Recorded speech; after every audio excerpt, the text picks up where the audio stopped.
Hello, and welcome to Brada Tales. Tonight, we're bringing you a selection of eerie stories paired with the soothing sound of rain to help you relax and drift off to sleep.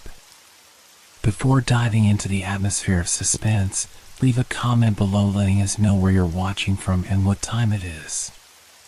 If these stories send chills down your spine, don't forget to like, share, and subscribe. Get comfortable, let the fear gradually envelop you, and tell us what kind of stories you'd like to hear next time. Settle in, we're about to begin. It had been a long day. Or at least I thought it had. I couldn't shake the feeling that the clock was lying to me.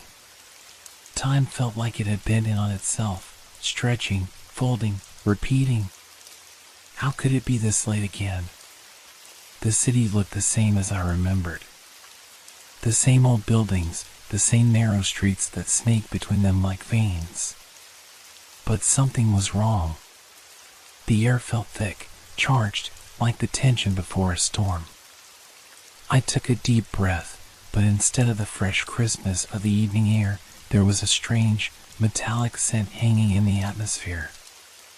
It clung to the back of my throat, making my skin crawl. The streets were unusually quiet for this time. No one was around. No cars, no footsteps. Just an eerie stillness. It was almost as if the city was holding its breath, waiting for something to happen. The silence was unsettling, but I couldn't place why. As I walked further, a strange noise cut through the quiet. At first, it was so faint I thought I'd imagined it just a soft shuffling, like the rustling of paper. But no, it was real. The noise grew louder, a rhythmic tapping, like footsteps echoing behind me, too deliberate to be the wind. I glanced over my shoulder, expecting to see someone following me, but there was nothing. Just empty streets stretching out in all directions. I quickened my pace, the tapping growing louder, closer. My heart started to race. Just the wind, I told myself, but my voice felt hollow in the emptiness. The tapping stopped, and a chill settled in the air. A figure darted across the street in the corner of my vision, too quick for me to catch more than a glimpse. Was it human? Or something else? I paused. My breath came in short gasps as I stared at the shadowy figure, my mind fighting to make sense of what I had seen. It couldn't be real. It had to be my tired eyes playing tricks on me. But when I took another step, I heard it again. A low, guttural sound. Not footsteps anymore, but a scraping, like nails on stone, coming from somewhere just out of sight. I froze. It was getting worse. This city, these streets, they didn't feel the same. Each step felt more like I was sinking into something. Like the ground beneath my feet wasn't solid anymore. I looked around, trying to locate the source of the sound, but all I could see were the dark, towering buildings around me. They loomed over the street, blocking out most of the sky. The city was pressing in on me. The strange figure appeared again, this time much closer. It was moving, no, gliding, along the street. Its shape shifted with every passing second, never staying the same, always changing, always wrong. I wanted to scream, to run, but my legs felt like lead. My mind screamed at me to get out of there, to escape whatever was waiting in the shadows. But it was too late. The night had already claimed me.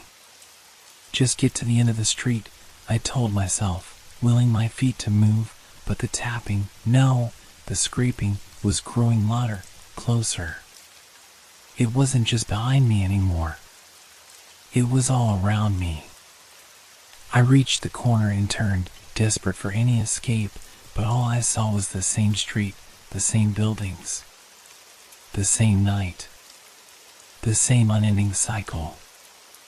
I tried to remember what time it had been when I first stepped out, but the more I thought about it, the more confused I became. Hadn't the day just begun? How could it be this late? And then I realized the night wasn't ending. It was stretching on, looping back on itself over and over again. And I was trapped in it. The tapping was all I could hear now, louder, more insistent. It felt like it was inside my head, echoing through my skull. I stumbled backward, my breath coming in ragged gasps. I was no longer alone. I could feel it. Something was right behind me, breathing, moving, waiting. And I had no idea what it was. The tapping stopped. Everything stopped. For a moment, there was only silence. The kind of silence that presses on your ears, the kind that makes you question if you've gone deaf or if the world itself is holding its breath. I stood there, frozen, in the middle of the street. The air felt suffocating, heavy with something I couldn't name. The hairs on the back of my neck stood on end, and my heart pounded in my chest, each beat growing louder, deafening in the stillness. I turned around slowly, not wanting to, but needing to. I had to know. There was nothing there. Just the same empty street, stretching endlessly in both directions. But something had changed. The buildings looked wrong. They seemed taller, more imposing than before. Their windows stared down at me like hollow eyes, dark and empty. The shadows between them had deepened, like they were pulling inwards, swallowing the light. The city was growing darker, even though I knew it was supposed to be night already. I tried to steady my breathing, but it felt too quick, too shallow. I forced myself to take a step forward, then another. I wasn't sure where I was going. I just had to keep moving. I didn't want to stop. Not now. But the strange sensation of being watched hadn't left me. It was worse than before. I could almost feel eyes on me, though I couldn't see anyone. I pulled my jacket tighter around me, trying to ward off the chill that seemed to be seeping into my bones. Then I heard it again, the tapping. But this time it was different. It was rhythmic. Like something was pacing. And it was closer. Much closer. I looked around, but the street remained empty. No one in sight. But the sound was undeniable. It was behind me, just out of view, following me. I took off running. Not thinking, just moving. With each step, the street twisted, warping around me. I was no longer running straight ahead. The buildings seemed to shift and change as if they were alive, bending the world around me. The corners of the street were too sharp, the distances too long. It felt like I was running in circles, like the city itself was designed to trap me. I gasped for air, my legs burning, my mind racing. What was happening? What was this place? The shadows grew longer, stretching towards me. The noise grew louder, more distinct. Now, I could hear breathing. Heavy, labored breaths that seemed to come from all directions at once. I dared not look over my shoulder, but I felt it. Something was close. Closer than before. I stumbled into an alley, my foot catching on something. I collapsed to the ground, scraping my palms against the rough pavement. I winced in pain, but didn't have time to focus on it. The tapping was louder now. Closer. I could hear the nails scraping against stone, the breath getting heavier, more desperate. I forced myself to stand, my heart hammering in my chest. I had to keep moving. I had to get out. But where? There was nowhere to go. And then I saw it. A figure. a shadow standing at the end of the alley. I froze. It was tall, taller than any person had the right to be. Its shape was blurry, shifting, like it couldn't decide what it wanted to be. The air around it seemed to distort, rippling, making it difficult to focus. But there were two things I could see clearly: its eyes. They were wide, too wide, glowing with an unnatural light. And its mouth. It wasn't a mouth at all, but something that seemed to be constantly opening and closing, stretching wider with every breath it took. It was coming toward me. I backed away, my legs shaking. I didn't know what to do. I had to move, but I was trapped. The alley was a dead end. The walls were too high. There was no escape. The figure took a step forward, then another, its movements jerky, unnatural. Its eyes never left mine. I could feel the weight of its gaze, heavy and suffocating. It was like it was waiting for me to do something, anything. And then the scraping sound returned. Closer. Right behind me. I turned sharply, my breath catching in my throat, and saw another shadow, a second figure, emerging from the darkness. And then another. And another. Each one taller than the last, their bodies warped, distorted. They surrounded me, closing in. Their eyes glowed in the dark, their mouths opened wider, revealing rows of sharp, glistening teeth. I couldn't breathe. I couldn't think. I just wanted to wake up, to get out of this nightmare. But I couldn't escape. It was like the night was folding in on itself, trapping me in this endless cycle. The first figure reached out toward me, its fingers long and thin, ending in sharp, claw-like nails. Its touch was cold, colder than anything I'd ever felt before. It grazed my skin, sending a jolt of ice through my veins. I screamed, but there was no sound. No sound at all. Just the tapping, getting louder, filling my mind, drowning out everything else. And then the world went black. I woke up gasping for air, my chest heaving, as if I had just run a marathon. My hands were clammy, shaking. I instinctively reached out, my fingers brushing against the rough surface beneath me. It was cold. Cold and smooth. My heart thudded painfully in my chest, and I could feel the lingering chill from where the creature had touched me. I pushed myself up, blinking rapidly, trying to make sense of what was happening. My mind was foggy, disoriented. For a moment, I thought it had all been a dream, a horrible, twisted nightmare that had felt far too real. But the taste of fear still lingered on my tongue, and the sensation of being watched hadn't gone away. It clung to me like a shadow I couldn't shake off. I looked around. The alley was gone. I was no longer surrounded by those tall, monstrous figures. I wasn't even in the same part of the city. The environment had changed. The buildings had transformed into something more familiar. I recognized the shape of a house, an old, weathered building I'd passed many times before. It wasn't much, but it felt like a safe haven. A place I could finally escape to.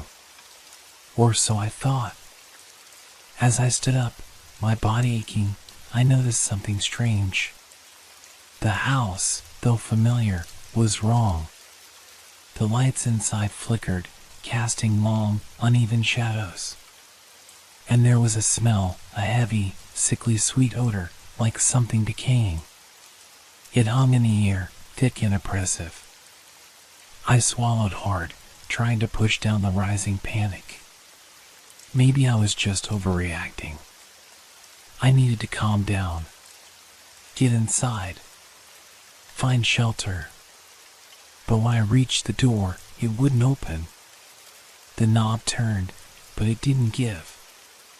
It felt locked, but there was no key. I knocked. Once. Twice. No answer. My heart started to race again. Why wouldn't the door open? Why was this happening?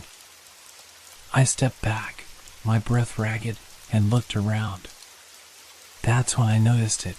The street behind me was empty, but something was off.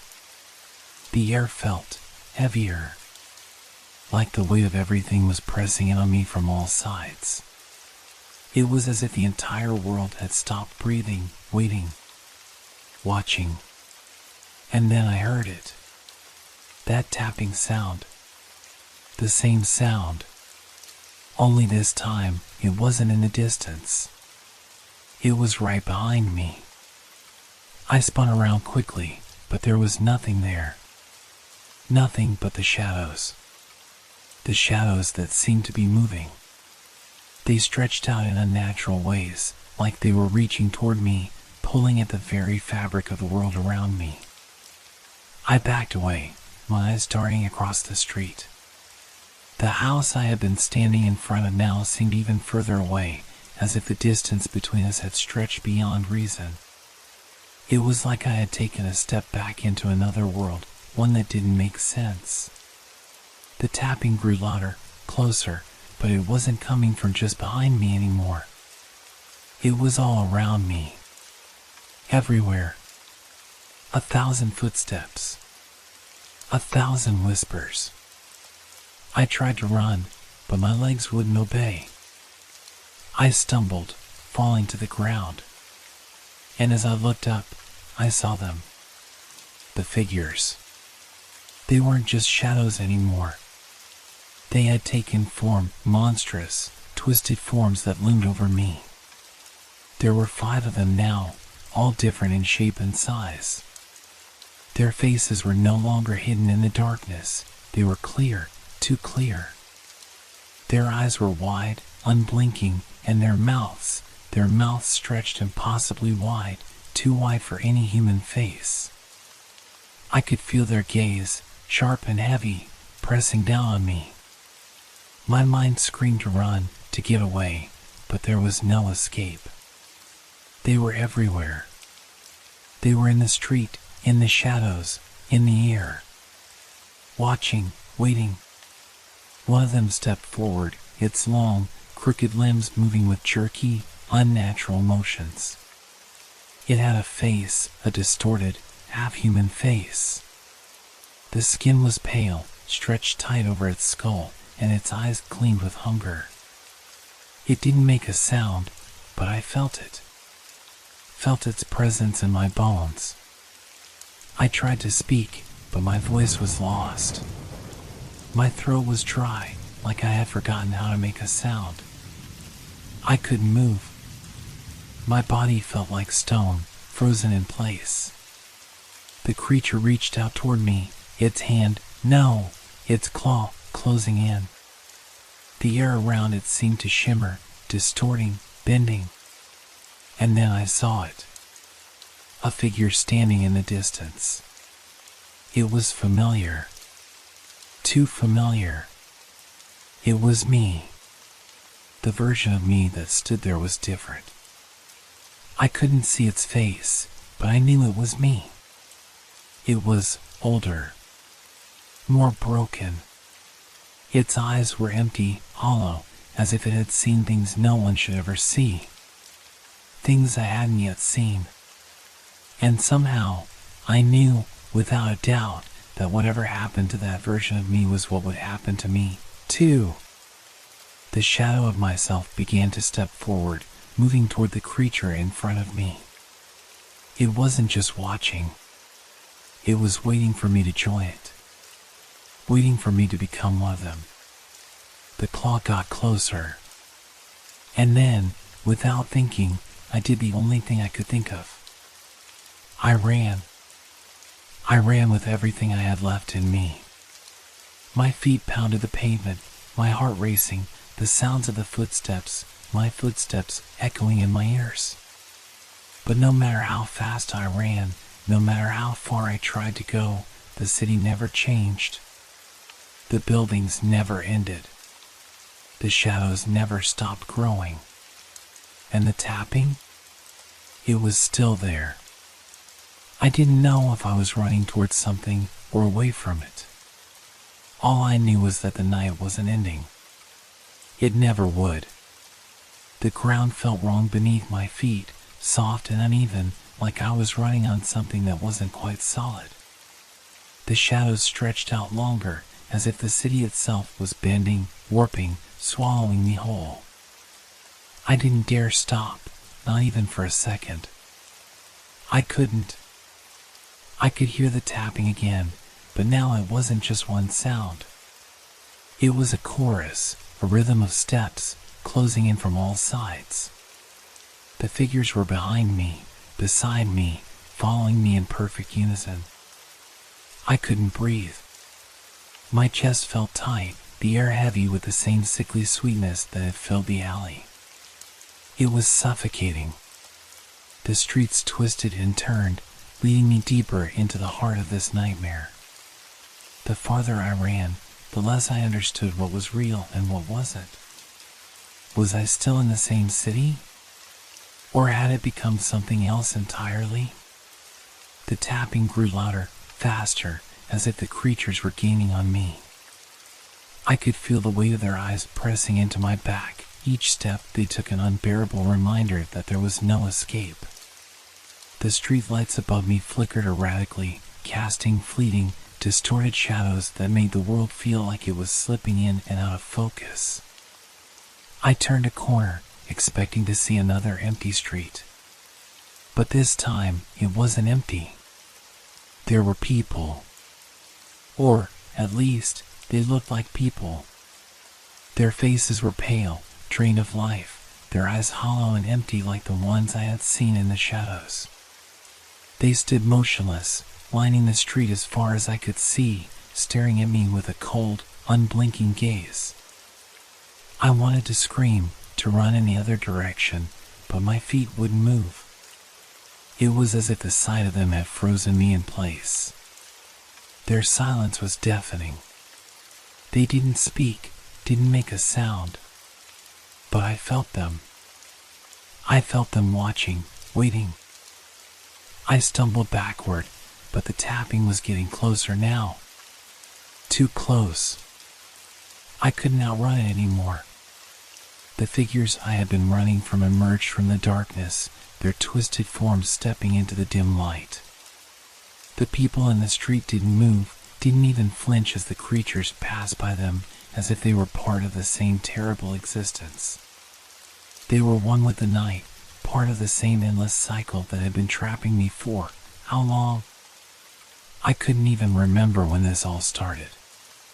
It was like the night had no beginning, no end. It was just there. The first creature came forward, its form blurring, shifting with every step. Its eyes locked onto mine, and for a moment I thought it was going to speak. But it didn't.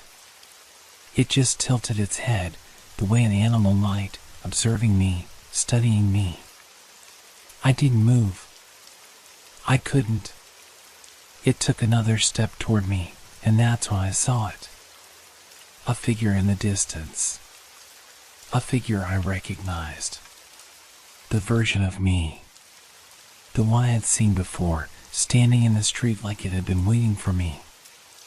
It was moving toward me again, this time closer, its body swaying with each uneven step, as if it was struggling to stay upright. I wanted to scream. I wanted to run. But I stood there, rooted to the spot, my mind refusing to process what was happening.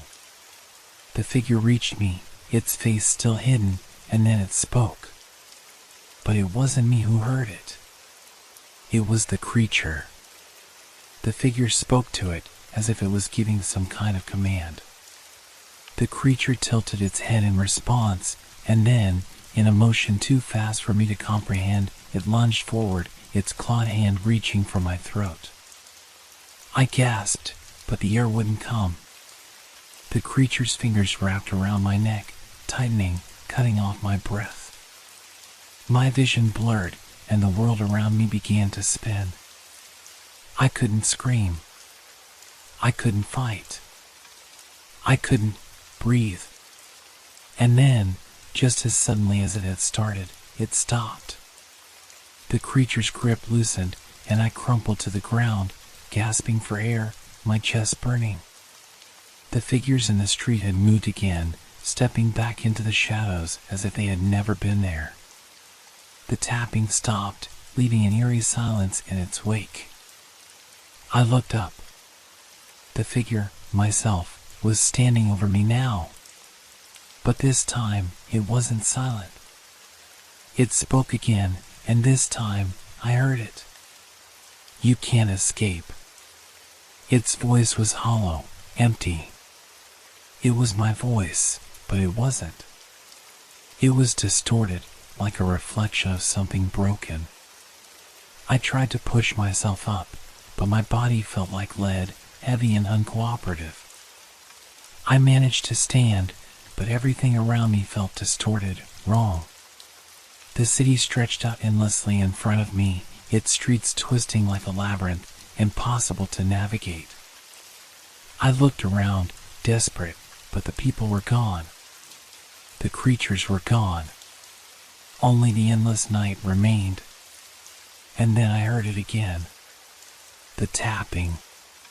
This time, it wasn't coming from the distance. It was all around me, as if the very walls of the city were closing in. The streetlights flickered, casting strange, jittery shadows that seemed to move of their own accord. The world was collapsing in on itself, folding in layers, bending at impossible angles. I wasn't sure how much time had passed. Minutes? Hours? Days? It was all the same now. There was no way to tell. And then, as the tapping grew louder, I realized it wasn't just the sound of footsteps. It was the sound of something else, something worse. Something that was coming for me. I turned to run, but I already knew. There was nowhere to go. This was the night that would never end. I didn't run this time. I couldn't. My legs were too weak, my mind too fractured. It felt as if the city itself had wrapped its grip around me, pulling me into its endless web. The tapping was everywhere, suffocating, relentless. It echoed in my skull, drowning out all other thoughts, all other sounds. The street had become something else entirely. I knew it had been different before, but now it was unrecognizable. The buildings had melted into each other, walls bleeding into the pavement like liquid shadows. The ground beneath my feet was soft, like I was walking through some half-formed dream. Every time I looked away, the world seemed to shift, to warp into something more twisted. The figures, those same twisted shapes that had haunted me from the very start, were still there. They were watching, yes, but now they weren't so far away. They were in the corners of my vision, always just beyond my reach, flickering in and out of focus. But the worst part? They weren't just watching anymore. They were waiting. Waiting for me to move, to act, to do something, anything that would complete whatever sick puzzle this city had become. I could feel the air closing in on me, thick and heavy. It was like being trapped underwater, where every breath was harder to take, each second more unbearable. I wanted to scream, but the sound caught in my throat. My mouth felt dry, like sandpaper, and no matter how I opened it, no words came out. Then I heard it. That voice. My voice. The one from the figure that had come before. It wasn't just a whisper this time. It was loud, clear, filling the very air around me. "You never left," it said. My heart skipped a beat. No. I had to be dreaming. This couldn't be real. Could it? "You're still here," The voice continued. Still trapped. Just like the rest of them. I tried to close my eyes, to shut out the sound, to block it out. But it didn't work.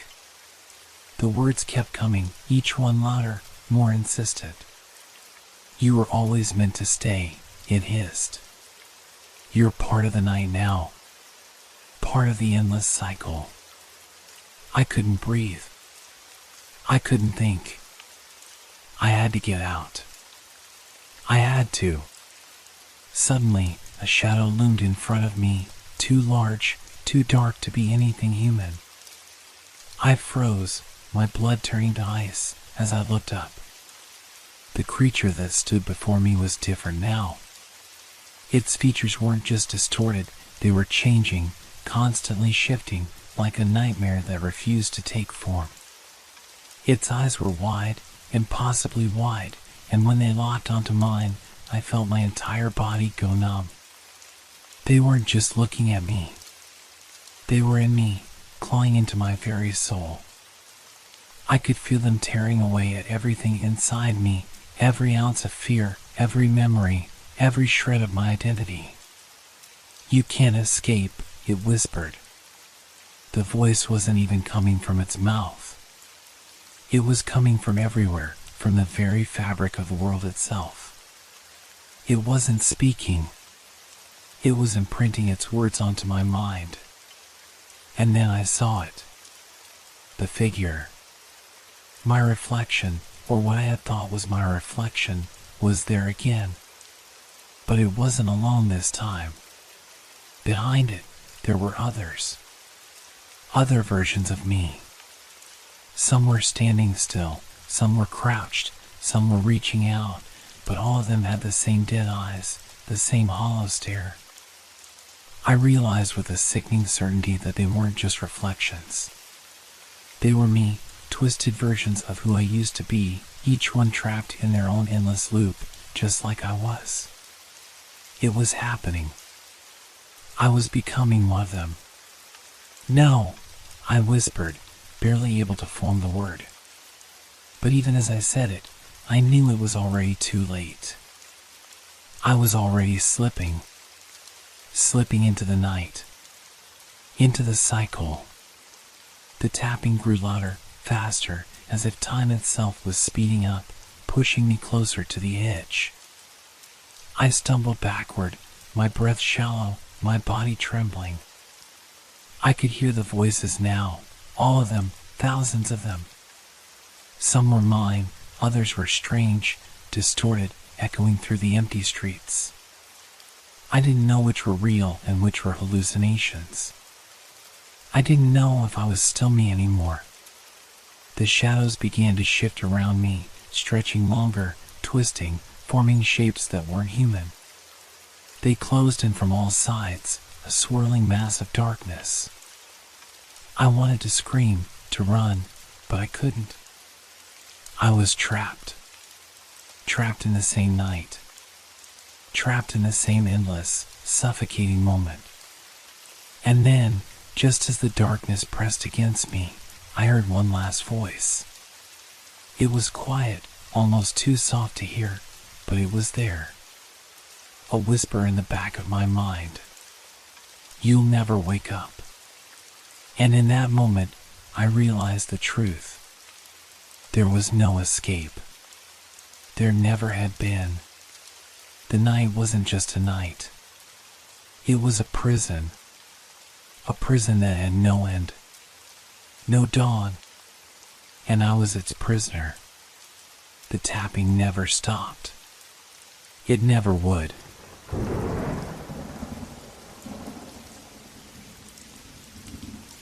It all started with a sound. At first, I couldn't place it.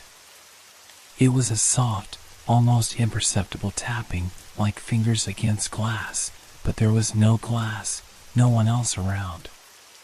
Just the silence of my apartment, so quiet it was almost oppressive. I should have paid more attention to it then. But I didn't. I didn't think it was important. I had more pressing matters on my mind, the bills piling up, the appointment I was running late for, the overwhelming feeling that I was simply treading water in life. I woke up, as I always did, to the harsh buzz of my alarm. Same time, same place. The morning sun filtered weakly through the blinds, casting long shadows across the room. I stretched, yawning, and checked my phone. 9 o'clock. I was already late. The routine unfolded predictably. A quick shower, a rushed breakfast, and the familiar walk to the car. Everything was the same, but there was something off. I couldn't quite put my finger on it. Maybe it was the way the lights seemed to flicker just before I left my apartment. Maybe it was the strange, sickly sweet smell that lingered in the hallway. But I shrugged it off. The drive to work was nothing out of the ordinary either. The same cars, the same signs, the same potholes in the road. It was only when I pulled into the parking lot that I began to notice something unusual. The people. My coworkers, who were usually too busy to notice anything outside their own little bubbles, seemed different today. They were all staring at me. Not just a glance, but a long, uncomfortable stare. Some looked away quickly, but there was something in their eyes, something cold. I shook it off as paranoia. Maybe I hadn't gotten enough sleep. Maybe I was just overthinking things. The day moved forward, a blur of familiar faces and tasks. But each interaction felt slightly off. My boss, Mark, usually cheerful and overbearing, greeted me with an unnervingly slow smile, his eyes lingering on mine longer than usual. And then there was Jessica, the receptionist, who had always been friendly but now seemed hollow somehow. Her smile was too wide, too forced. The way she laughed, it was wrong. I tried to shake the growing unease off, focusing on my work. But it wasn't just them. It was everything. The air in the office had become thick, stifling, as if the building itself was holding its breath. The fluorescent lights buzzed louder than before, the hum vibrating deep in my chest. The walls felt closer, too close, pressing in on me with every passing minute. I could hear the tapping again, but it was different this time. It wasn't coming from the ceiling. It was coming from inside the walls. I stood up abruptly, knocking over my coffee. The dark liquid spread across my desk in a wide, messy circle. My hands shook. I had to leave. I had to get out of here. But when I stood, something caught my eye. Through the office window, I saw people walking on the street. Familiar faces. But there was something strange about the way they moved. Their movements were jerky, mechanical, like puppets on strings. I squinted, trying to focus. And then, I saw it, the figure. A man, standing perfectly still on the sidewalk, staring directly at me. His face was too still, too expressionless. I turned away quickly, shaking my head. When I glanced back, the man was gone. The rest of the day passed in a blur, each minute stretching into the next, like I was wading through thick, heavy fog. My mind was buzzing, disconnected from reality. But there was something worse than the strange looks and unsettling feelings. Something worse than the feeling that the world around me wasn't quite right. It was the fact that, when I checked the time, it was the exact same hour I had looked at it before. 9 o'clock. Again. I blinked, rubbed my eyes, and checked my phone. Same time. Same everything. I was back where I started. My breath caught in my throat. What was happening? Was I losing my mind? Did I just imagine the past few hours? The people at work. Jessica. Mark, they were all still there. The same blank expressions, the same eerie smiles. It happened again. The tapping. Louder this time. Closer. I walked to the window, my hands trembling. I had to look again, and to see if it was real.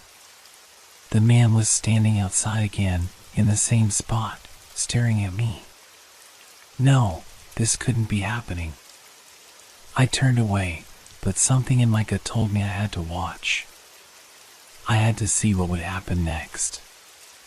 I watched as the clock ticked on. The second hand moved. But when I glanced back at the man, he was still there, frozen in time. Everything was the same, but it wasn't. I wasn't just seeing things. It was happening. The day was repeating, and I was trapped in it. I blinked, not quite understanding what I was seeing. The clock on the wall seemed to mock me, its second hand ticking ever so slowly. I checked my phone again, but it read the same, 9 o'clock. A chill crept up my spine. I thought maybe I had missed something, maybe I had forgotten something small but crucial. Maybe I had fallen asleep at my desk, and this was some kind of dream. But no, my hands were still shaking. My heart pounded against my chest. Everything around me was so real. The people in the office moved around me, unaware. Mark passed by, smiling that same too wide smile. Jessica waved, her eyes empty, just as they were before. The hum of the fluorescent lights, the rhythmic tapping from the walls, everything felt the same. And yet, everything was wrong. I stood up, my legs unsteady, and walked toward the door. I had to leave. It wasn't just the repetition that bothered me. It wasn't just the cold, empty feeling that lingered in the air. It was them. Everyone. The way they acted, like they weren't quite themselves. Like they were stuck in some kind of loop, playing a part in a story they didn't understand. The door clicked open, and I stepped outside. The street was the same. The buildings, the cars, the people. The world was moving in place, spinning on its axis, but I was disconnected. Out of sync. Like I wasn't part of it anymore. The man was standing there again, on the same corner. This time, his stare seemed even more intense. I wanted to turn away, but I couldn't. My feet felt like they were glued to the ground. I had to go back. I had to know what was happening. I rushed back into the office, my pulse racing. My breath came in shallow bursts. I should have left. I should have run, but I couldn't. I returned to my desk, pretending to do work, trying to act normal. But my mind was in overdrive. My eyes kept darting to the clock, waiting for the second hand to move. It didn't. 9 o'clock. I stared at it, as if willing it to change, as if I could change it. But nothing happened. The tapping from the walls grew louder, more insistent, like someone was knocking on the door of my mind. I could feel my sanity slipping, the threads of logic unraveling. And then I heard it. A voice. It was faint at first, barely audible, but it was there. A whisper, coming from behind me. It wasn't Mark. It wasn't Jessica. It was a voice I didn't recognize. I turned around quickly, but there was no one there. "Help me," the voice said, barely a breath. I spun back toward the window, my heart racing.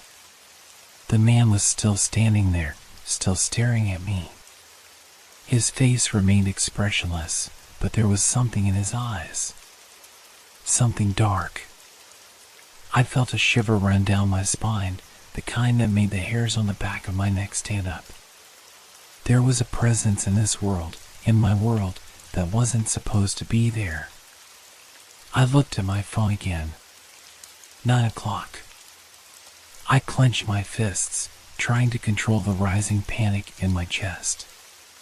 My breath came faster now, and the room seemed to close in on me. I could feel the walls pushing in, suffocating me. "Help me," the voice whispered again, but this time it was closer. Too close. I stood up quickly, the chair scraping loudly across the floor. I ran to the door and yanked it open. I had to get out. I had to. The street was just as I left it. Same people, same cars. The world wasn't changing.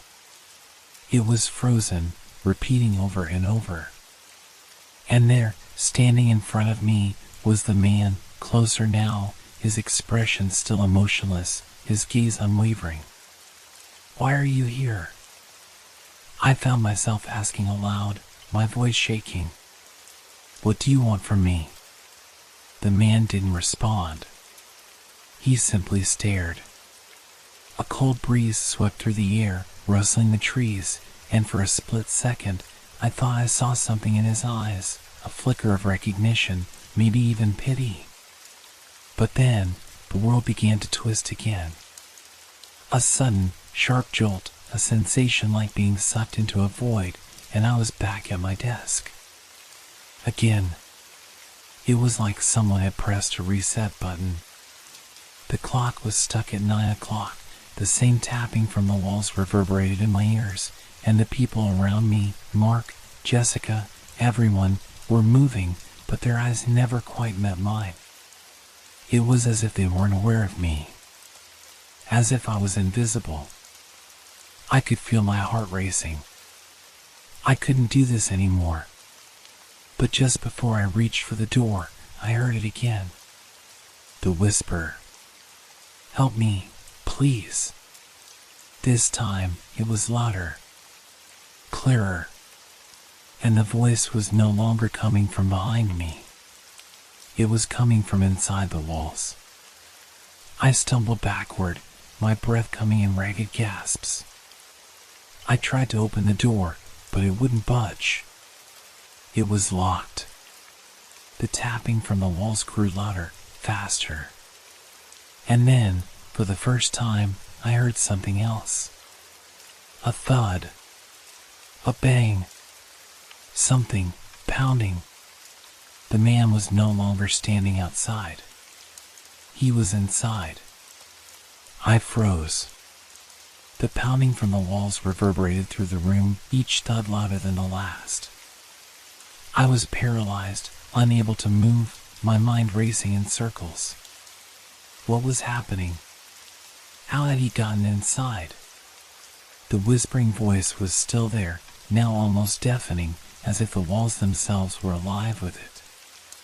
"Help me," it begged, over and over again, a plea that sounded too desperate, too real. My hand shook as I reached for my phone, but the screen flickered and died before I could even unlock it. I turned toward the door again, but it was still stuck. No matter how much I pulled, it wouldn't budge. The thumping continued, each strike sending a ripple of fear through me.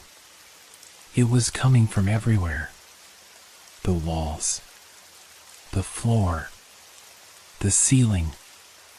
I spun in circles, feeling as if the room itself was closing in on me. But then, through the chaos, I heard something even more chilling. A voice. His voice. "Don't try to leave." I turned, and there he was. The man. He was standing in the doorway, staring at me with those cold, unblinking eyes. His expression was unreadable, but there was a sense of inevitability in his presence. As though he had been waiting for this moment. Waiting for me. "What do you want?" I gasped, my voice shaking, barely a whisper. The man didn't answer. Instead, he stepped closer, his movements slow, deliberate.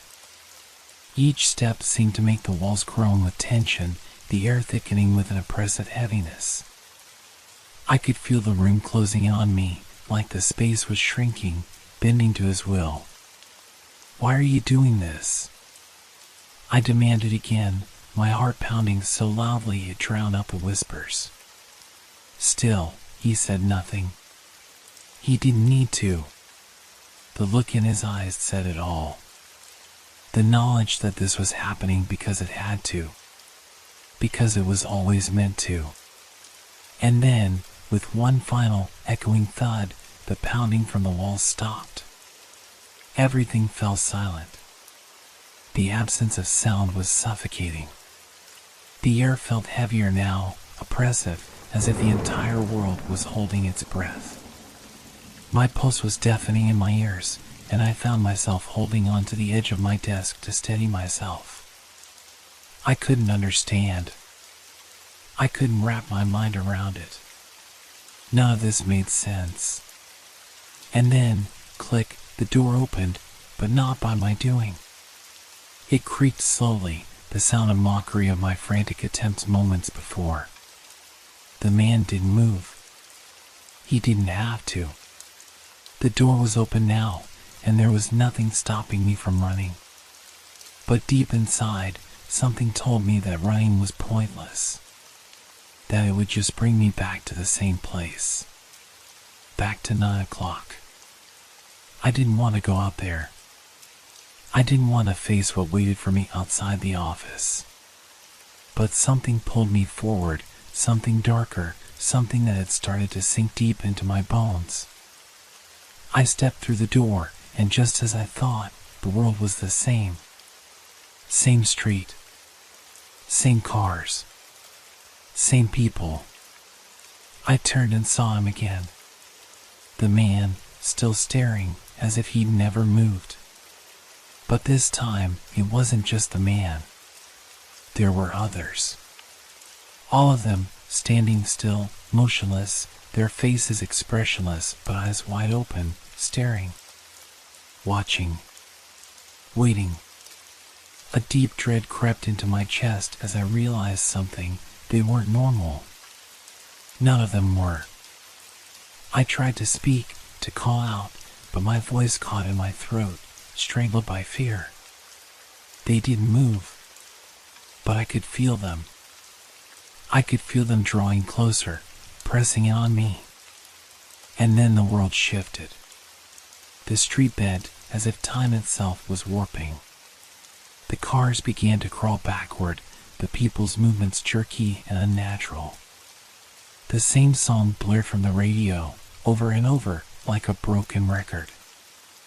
I wanted to scream, to run, to get away. But no matter which direction I moved, I found myself back in the same place. Back in the office. Back at 9 o'clock. The man was there again. His eyes locked onto mine. And this time, he spoke. "You can't leave," he said, his voice low and cold, a whisper that cut through my mind like ice. Not yet. The world began to twist around me, the walls breathing, shifting. I was no longer sure what was real and what was a nightmare. The faces of the people around me blurred, becoming something else, something monstrous. I was trapped. There was no escape. I was stuck in a loop, caught in this day, a day that would never end. And I wasn't sure if I was going mad or if the world itself was. I couldn't breathe. The walls of the office were closing in, just as they had before, but this time it felt worse.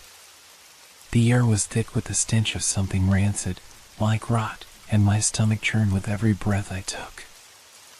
I wanted to scream, to fight back, but every thought seemed distant, like the ground beneath me was slipping away. I looked around desperately. The man stood there, his expression still as cold as before, watching me with that same unreadable gaze. But now, I could see something else in his eyes. Something darker, something ancient. You shouldn't have tried to run, he said, his voice like gravel. I wanted to yell, to demand answers, but the words stuck in my throat. Instead, I could only manage a strangled whisper. Why? Why are you doing this? His lips curled into something that almost resembled a smile, but it was wrong. It was like watching a predator play with its prey. He took a step closer, and I recoiled, stumbling back until I hit the desk behind me. You'll understand soon, he replied, his voice almost gentle now. But it wasn't comforting.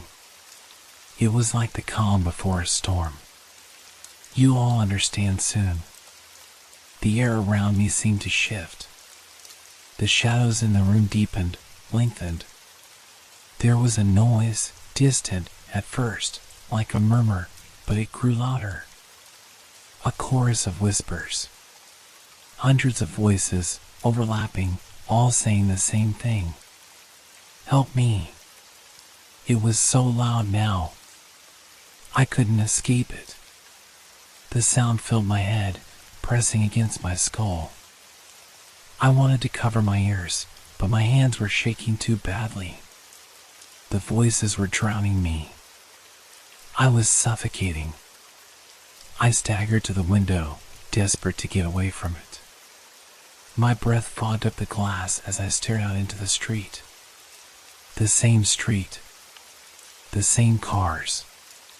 The same people, all of them staring at me. I turned away quickly, a cold sweat breaking out across my back. I couldn't stand it anymore.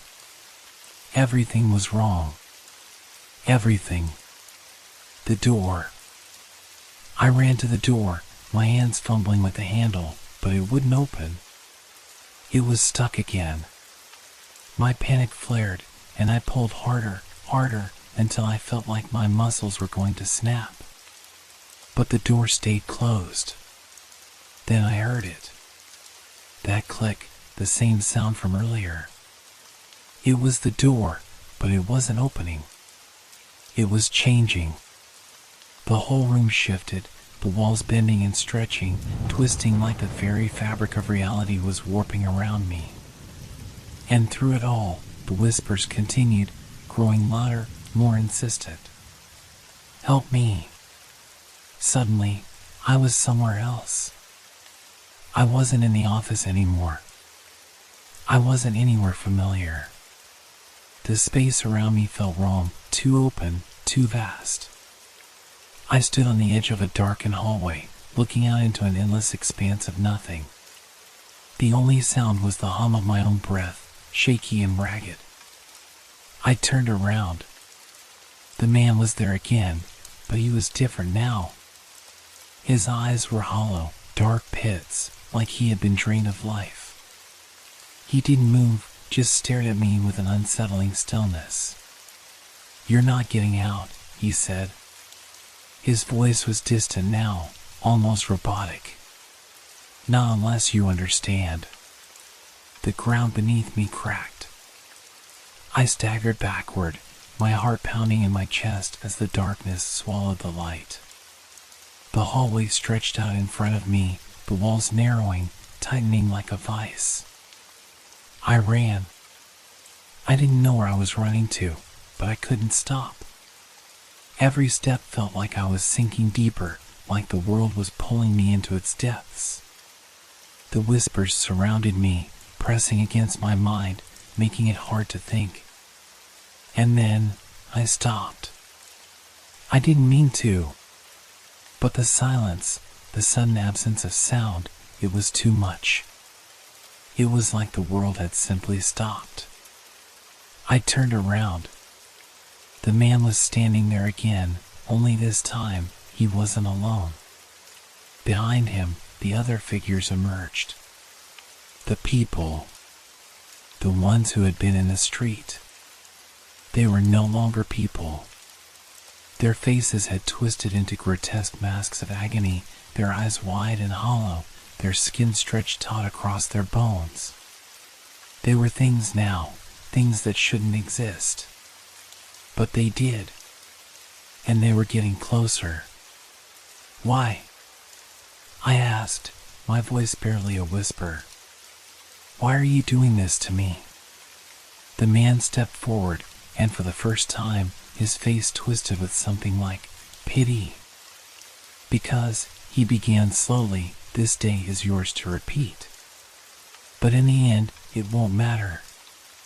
You'll never leave. The others closed in around me. Their presence was suffocating, their eyes unblinking, watching, waiting. And then, just like that, I was back. Back at the beginning. Back at 9 o'clock. The room was the same. The door was still locked. The same man was standing in front of me, his cold gaze never leaving mine. But this time, it wasn't just the man who was watching. It was everyone. They were all there. Watching. Waiting. And they knew me. I realized, too late, that I had always known them. I felt it. That cold, unshakable pressure. They weren't just standing there, watching, they were waiting. And for the first time, I could hear their thoughts, feel their hunger, their need. It wasn't a question of if they would come for me, but when. I tried to breathe, but the air was thick, suffocating, heavy with something I couldn't place. My heart raced in my chest, but no matter how fast it beat, I couldn't escape the slow, creeping panic that had taken root in my gut. The room felt smaller, as if the walls were closing in with every passing second. I was trapped. I turned to the man, but he wasn't alone anymore. There were others standing behind him now, their eyes empty, hollow, just like his. Their faces, those faces, twisted in ways that made my skin crawl, like they were mere shells of who they had been. Their mouths moved, but no sound came out. And still, the whispers filled my head. Help me.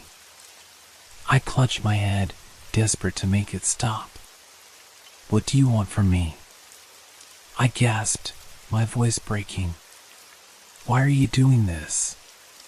The man stepped forward, his cold eyes locked onto mine.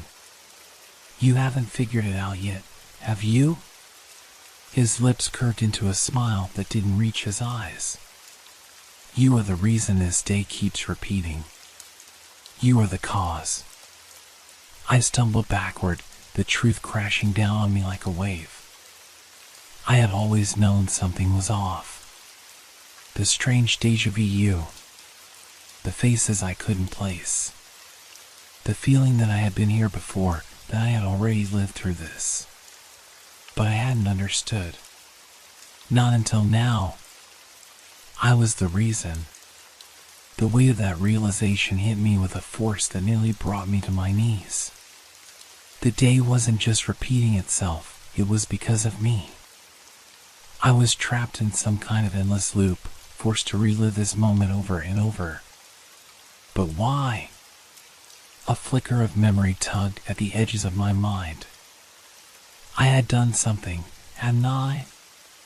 Something I couldn't remember clearly, but I had broken something. The room around me shifted again. The walls seemed to ripple, stretching and warping like they were made of liquid. The figures surrounding me moved in a slow, deliberate circle, each one a twisted version of someone I thought I knew.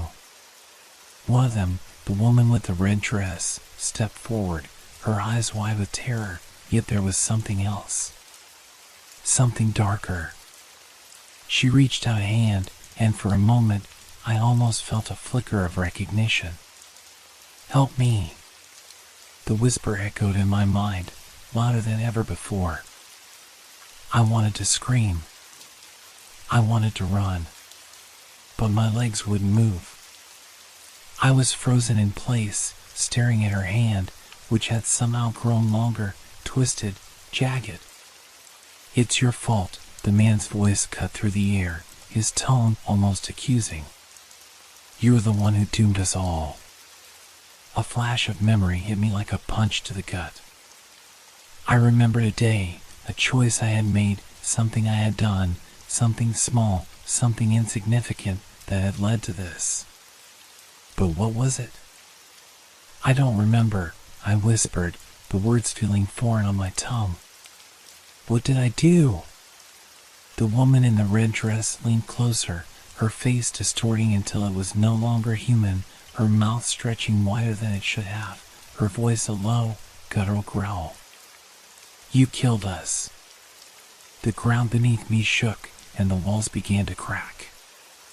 There was a deafening noise, like the sky itself was tearing apart. I closed my eyes, but the darkness only made it worse. The whispers, the screams, everything became unbearable. I tried to run, tried to force my body to move, but nothing worked. It was as if I was bound to this place, bound to repeat the same moments over and over again. Every time I thought I had broken free, I was pulled back, dragged into this nightmare. And then I remembered the thing I had done, the mistake, the choice. It wasn't just that I had broken time or fate or whatever it was that kept this place locked in a loop. It was that I had ignored it. I had been warned, and I had dismissed it. I had walked away, thinking I could forget, that it would disappear. But it hadn't. It had followed me. And now it was here, watching, waiting. The figures, the twisted versions of people I had known, were closing in. Their hands reached out, fingers sharp and broken, claws that could tear through flesh like paper. Their eyes never blinked, never moved, just fixed on me with a kind of quiet rage. I was trapped. There was no escape. Not from them. Not from myself. I had caused this. And now I was doomed to repeat it over and over again.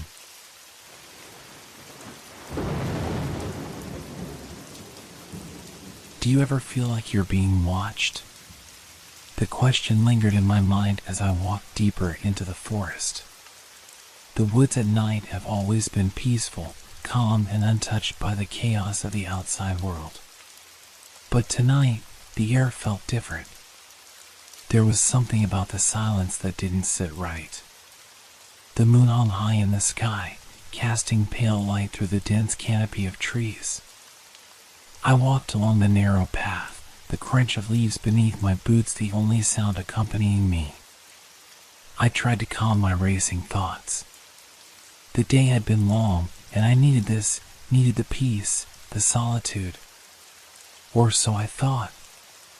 As I pushed forward, I noticed something strange. A shadow, just at the edge of my vision. I stopped. My heart skipped a beat, but I brushed it off.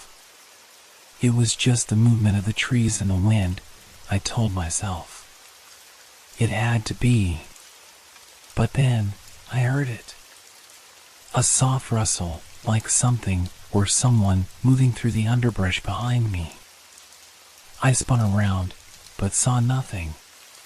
Just the endless stretch of trees, the same as before. I swallowed hard. Get a grip, I muttered under my breath, trying to ignore the growing unease that crept through my body. I turned back to face the path and continued walking, my pace quickening. But no matter how fast I walked, the feeling remained. Something was following me. I was sure of it now. The rustling came again, closer this time. The leaves crunched underfoot, closer. I could almost hear the breath, soft and steady, following my every step. I quickened my pace again, but the sound followed, relentless. I glanced behind me again, half expecting to see someone or something, but still, there was nothing. Just the trees, silent and motionless in the moonlight. I shook my head. You're imagining things, I whispered to myself. But the chill in the air said otherwise. The shadows felt longer, more pronounced. They seemed to reach toward me, like fingers brushing against the edges of my vision. The forest, once familiar, now felt alien and menacing. A distant howl echoed through the trees, causing my heart to race.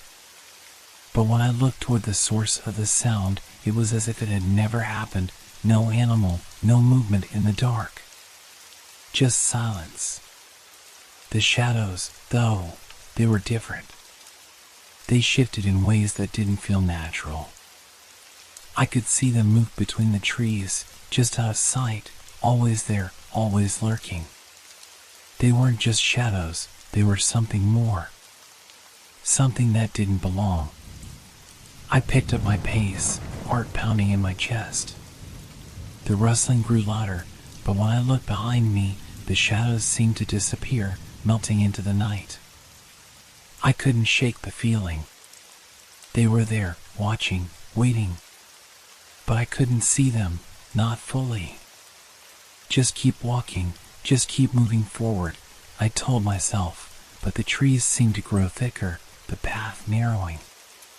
It felt like the forest itself was closing in on me, pushing me further into the unknown.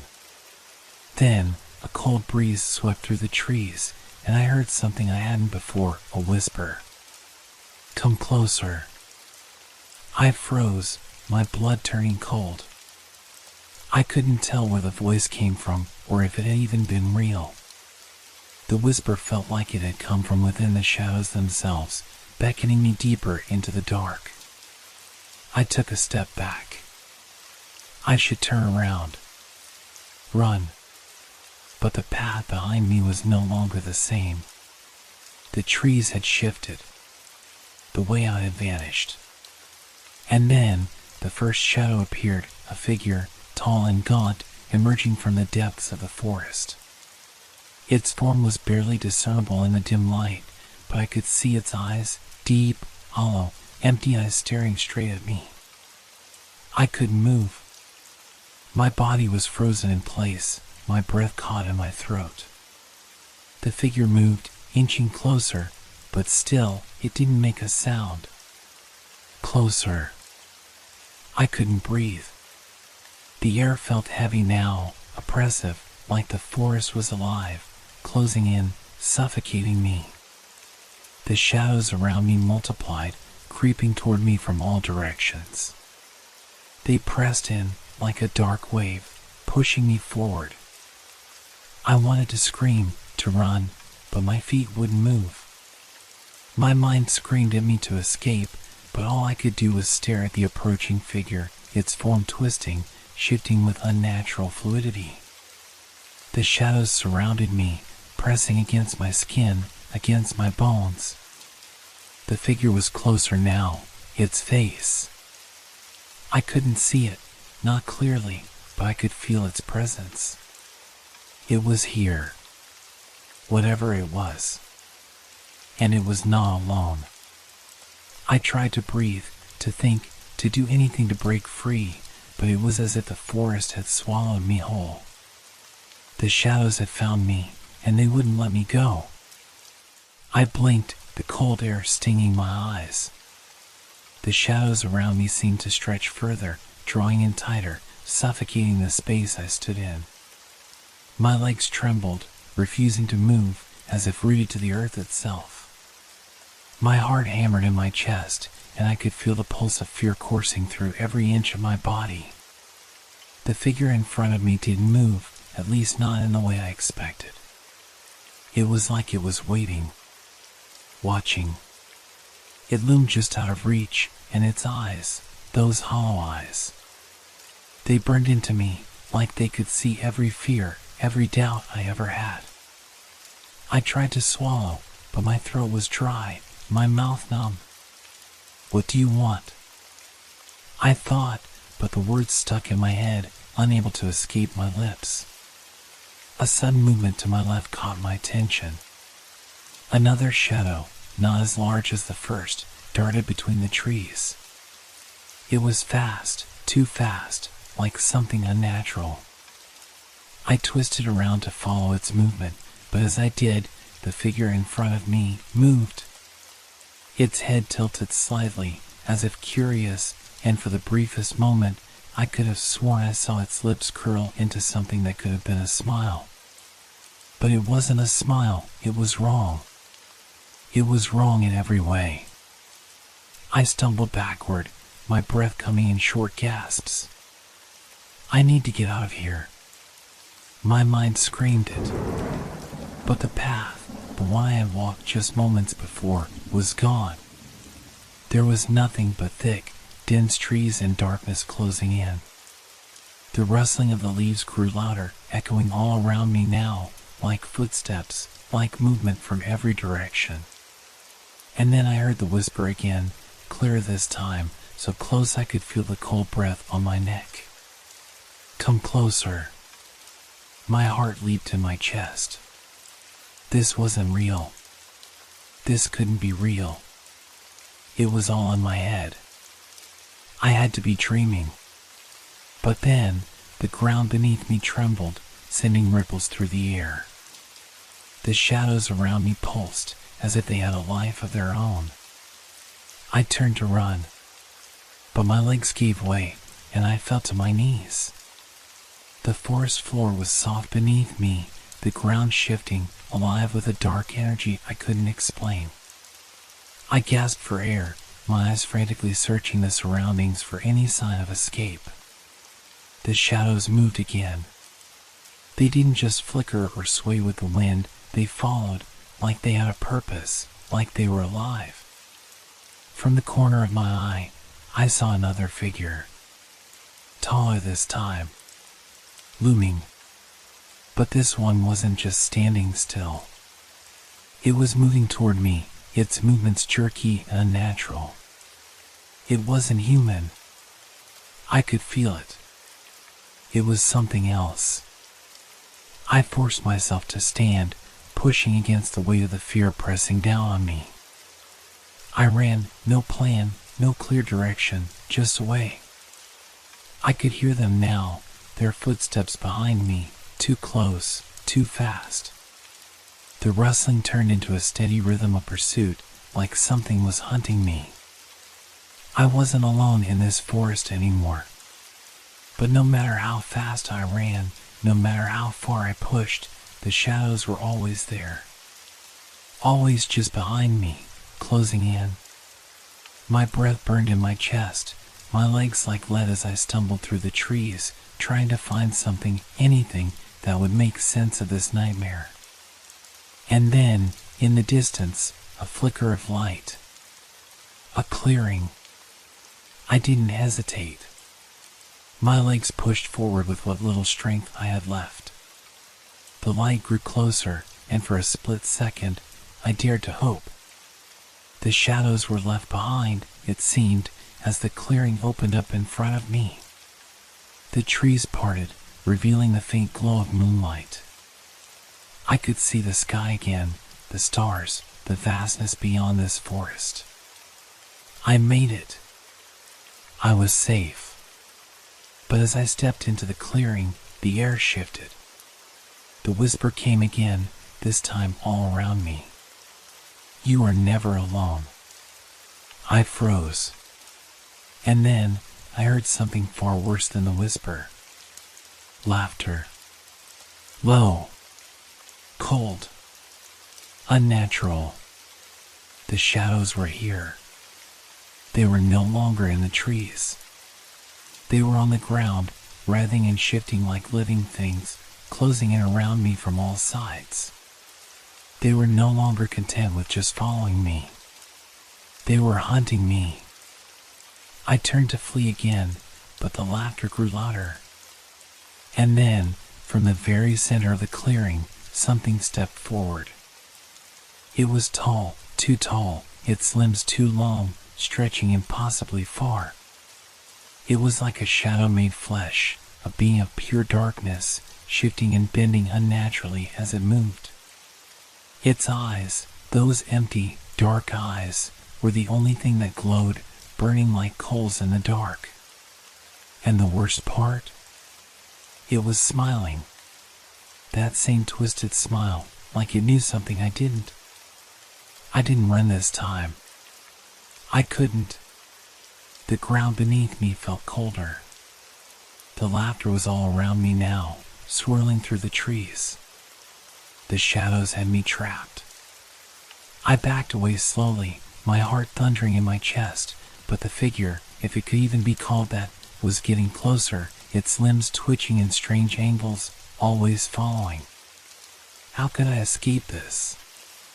My mind raced, trying to make sense of it, but I couldn't. I was already lost. The shadows reached out for me. The air thickened.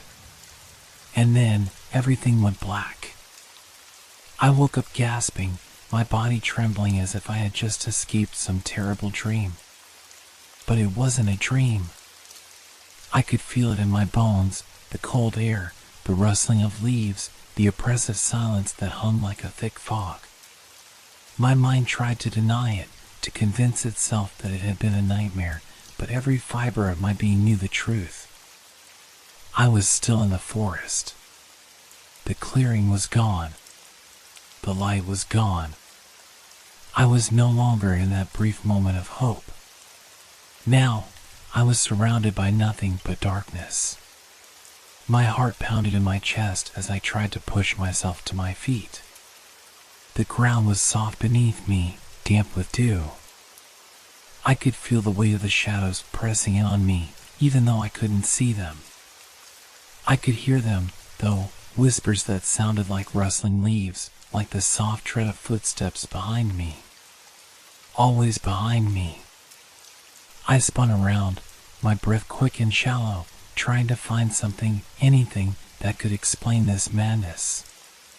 But there was nothing. Only the trees, their skeletal branches stretching into the sky like twisted hands reaching for me. The moonlight barely filtered through the canopy above, casting everything in a pale, ghostly glow.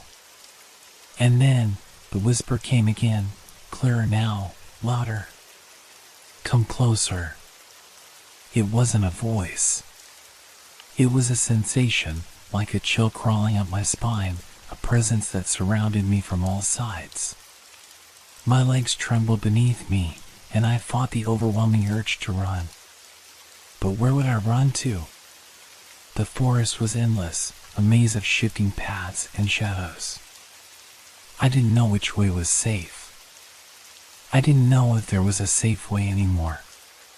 The shadows weren't just moving now, they were closing in, creeping along the edges of my vision, always just out of reach. But I could feel them.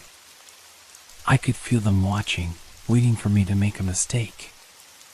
Every step I took, every breath I drew, they were closer. It was like they were learning me, studying me, feeding off my fear. I had to move. I had to escape. I couldn't stay here. I didn't want to stay here. I stumbled forward, pushing past the trees, my hands brushing against the rough bark as I tried to steady myself. The further I went, the more disoriented I became. The forest seemed to shift, its paths twisting and turning in impossible ways. One moment, I thought I saw clearing ahead. The next, it was gone, replaced by more trees, more darkness. It was getting harder to breathe, the air thickening with every step. The whispers were louder now, not just one voice, but many. They all seemed to be calling to me, pulling me deeper into the forest. I couldn't escape them. I couldn't escape it. Then I heard something, footsteps. But not the sound of something running after me. These were slow, deliberate, like someone, or something, was walking toward me with purpose. I froze, my breath caught in my throat. I couldn't move, couldn't scream. All I could do was listen to the sound of the steps growing louder, coming closer. I had to see it. I had to know what was out there. Slowly, I turned, my head moving first, then my body. The air felt heavy, like something was pressing down on me, suffocating me. I could feel it, could feel the presence moving just behind the veil of darkness. And then, I saw it. At first, it was just a shadow. A silhouette against the trees, but it was taller than any man should be. Its body was thin, its limbs long and unnaturally stretched. And its face. I could barely make it out in the darkness, but I knew it was there. Watching me. Its eyes gleamed, two spots of burning light in the pitch-black forest, and that twisted, wrong smile spread across its face again. I couldn't move. I couldn't scream. My body wouldn't obey me. Come closer. The voice came again, clearer, more insistent this time. The figure took a step forward, its limbs jerking and twitching with an unsettling rhythm, like a marionette being controlled by invisible strings. But it was moving toward me, slowly, deliberately. And with each step, the shadows behind it seemed to grow, to multiply, until they swallowed the path between us. I tried to back away, but my feet felt glued to the ground. My heart was pounding in my ears. I could feel the presence closing in on me, the darkness wrapping around me like a suffocating blanket. The whispers, the laughter, they all merged into a single voice, one that wasn't just in my ears, but inside my mind. Inside my very thoughts. You can't escape. I shook my head, tears welling up in my eyes. It wasn't real. It couldn't be real. I had to wake up. I had to. The figure took another step. Then another. And with it, the shadows reached out. They moved like smoke, twisting and writhing, like they had a life of their own. They covered the ground, climbing the trees, closing in from every direction. I couldn't see the figure clearly anymore. It was lost in the dark, swallowed by the writhing mass of shadows. But I could feel it. I could feel it getting closer. Closer. I opened my mouth to scream, but no sound came out. And then, just as suddenly as it had all begun, everything stopped. The air was still. The ground was quiet. The darkness around me had faded, and the shadows, they were gone. I blinked, my heart still racing, my mind reeling. I didn't understand. Where was it? What had just happened? I dared to take a step forward, my eyes scanning the empty space around me. But I wasn't alone. A flicker of movement caught my eye, something in the trees, just beyond the edge of my vision. Something watching. I wasn't alone. And I would never be alone again. I stood frozen in place, my breath shallow and quick, my eyes darting around the now eerily quiet forest. The shadows were still there, lingering, pressing at the edges of my perception, but they were no longer the twisting, monstrous shapes I had seen before. Now they were just shadows. Ordinary, insidious in their quiet presence. I took a tentative step forward, my feet hesitant on the damp earth. The silence pressed in on me, thick and suffocating. I was on edge, every sense heightened, every movement too loud in the quiet. But I couldn't stand there forever. I needed to find my way out. Find your way out. The thought echoed in my mind, a whisper that felt both like my own and not. My heart skipped a beat. It was them, wasn't it? The shadows, the things watching me from the dark, they were inside my head now. Had they always been? I shook my head, trying to clear the fog in my thoughts. No. I couldn't think about that now. I needed to focus. I needed to move. But as I walked deeper into the forest, I noticed something I hadn't before. The trees were different. They were closer. Too close. Their trunks pressed in on the path, narrowing the way ahead until I felt as though I was walking through some kind of living maze, the walls closing in around me with each step. I tried to steady myself, to find my bearings, but it was no use. The forest had changed.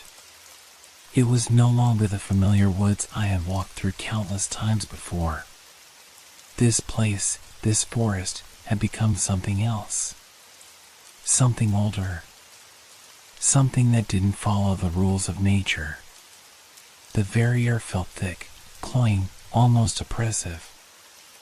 I tried to keep moving, tried to push forward, but with every step, the whispers returned. They were softer this time, like a distant murmur in the back of my mind, but they were there, always there, following me, waiting for me to make another mistake.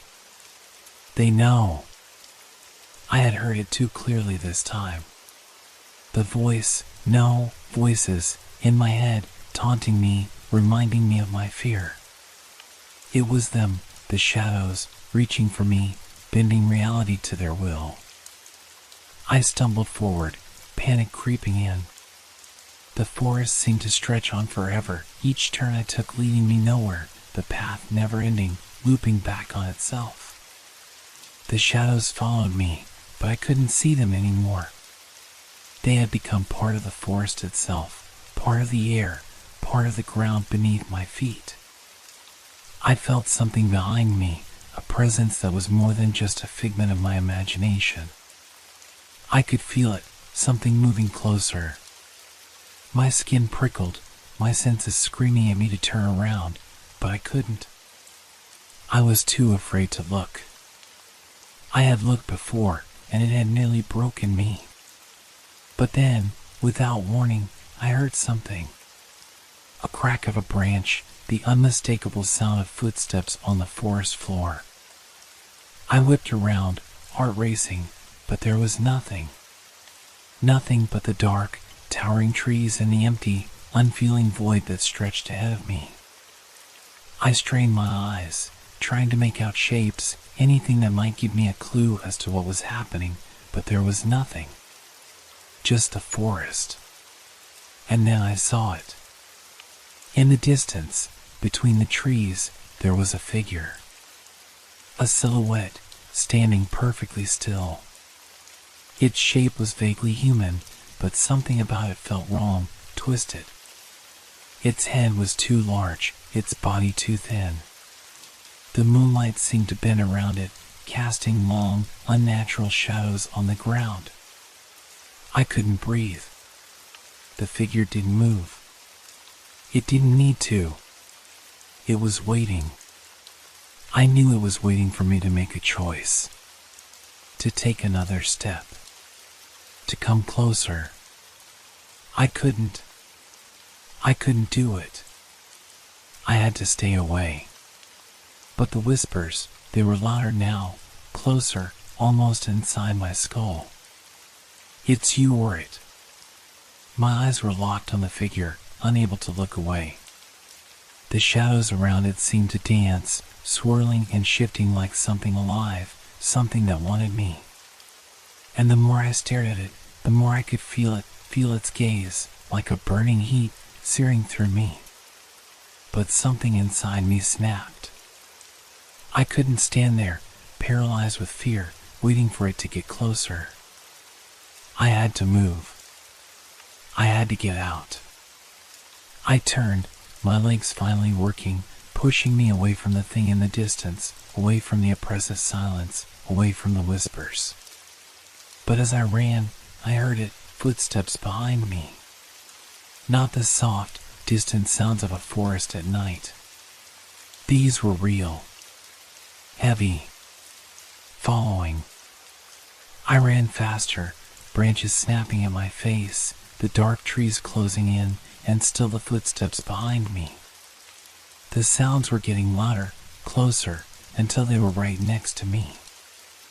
I could feel the air change, the temperature dropping, the shadows stretching, warping. Then, a voice. A voice from behind. You can't outrun the darkness. I gasped, choking on the cold air, my legs burning, my chest heaving with the effort. I didn't look back. I couldn't. But the voice, it was like it was in my head now, not behind me anymore. It was everywhere. You will never escape. But just as quickly as it had started, the voice fell silent. I stopped running, my body shaking, my breath ragged, trying to understand what had just happened. Had it been real? Was I really being haunted by something, or was I losing my mind? I didn't know anymore. But I did know one thing, there was no way out. The forest had claimed me, and it would never let me go. I was still standing there, my body frozen, my mind racing. The darkness seemed to grow thicker, pressing in on me, suffocating me. The air felt too heavy to breathe, as though it was filled with 1,000 whispered secrets, all calling to me at once. I tried to move, to force my legs to carry me forward, but they wouldn't obey. I felt paralyzed, like the forest itself was holding me captive, its roots tangled in my muscles, the trees stretching toward me like fingers trying to pull me under. Then, I heard it. A soft rustling, like leaves being disturbed by a breeze. But there was no wind. The sound was too deliberate. Too alive. My heart skipped a beat. The footsteps. They were closer now, no longer in the distance. They were right behind me. How could it be? I turned around, panic rising in my chest, and for a split second, I saw it, just for a flash, a figure, standing at the edge of the trees. It was tall, thin, its limbs elongated and unnatural, moving with a kind of fluidity that shouldn't have been possible. It wasn't just watching me, it was following me, keeping pace with every step I took. I stumbled backward, my breath catching in my throat, but I couldn't stop moving. I had to keep moving. The trees seemed to close in tighter, the path ahead growing narrower, darker.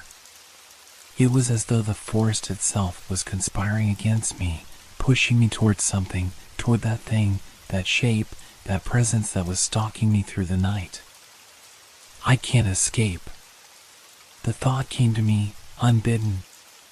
It wasn't just fear now. It was certainty. There was no escape from the forest. No way out of its suffocating grip.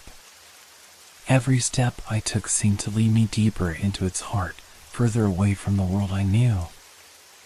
I was lost. Completely lost. And then I heard the whisper again. Closer now, right beside me, like it was in my ear. You will never leave. The voice wasn't human. It was cold, distorted, like something ancient and twisted, a voice that didn't belong to this world. It wasn't just speaking to me, it was speaking through me, carving its way into my soul. I collapsed to my knees, my mind unraveling. My chest ached, my breath shallow, my head spinning. I couldn't think straight. All I could hear was the voice, the whispers, the footsteps, getting closer, closer. And then, nothing. The world went silent. For a moment, I thought I was dead. I thought the forest had consumed me, that I had crossed some threshold into the realm of the damned. But then, slowly, the silence was broken by the sound of my own breathing, ragged and uneven. The air had changed, too lighter, clearer. The oppressive weight that had been suffocating me seemed to have lifted, just slightly. I dared to look up, and for the first time since this nightmare had begun, I saw something different. The forest, though still dark and twisted, no longer felt like it was closing in on me. The trees stood still, the shadows unmoving. But something was wrong. There, on the ground in front of me, was something I hadn't noticed before. A shape, half buried in the dirt, glistening in the pale light of the moon. I reached out, my fingers trembling, and pulled it free. A broken, tarnished ring. It was the same one I had seen earlier. The one I had dropped in the woods all those hours ago. The one that seemed to belong to the forest, as if it had always been here. The realization hit me like a punch to the gut. This was the moment I had been waiting for, the moment when everything would come together. The moment when the truth would finally make itself known. But as I held the ring in my hand, a cold shiver ran down my spine. I wasn't alone anymore. The air shifted again, the temperature dropping sharply. I could feel the presence behind me, that same thing, that thing that had been following me from the very beginning. The same cold voice echoed in my mind. You should have never come here. I spun around, but there was nothing there. Just the forest, silent and still. The ring in my hand seemed to grow heavier, as though it were pulling me towards something. Something I didn't want to see. But I had to. I had to look. I took a step forward, and as I did, the shadows around me began to move again. Slowly at first, like they were waking up, stretching, ready to swallow me whole. I could hear them now. Faint, but unmistakable. Footsteps. The ones that had been following me. And as the shadows twisted into shapes, I understood. I wasn't just in the forest anymore. The forest was inside me now. The shadows, the whispers, the thing that had been haunting me, it had all become part of who I was. I had been chosen. The realization broke me. I wanted to scream, to run, to escape, but it was too late. The shadows had me, and they were never going to let me go.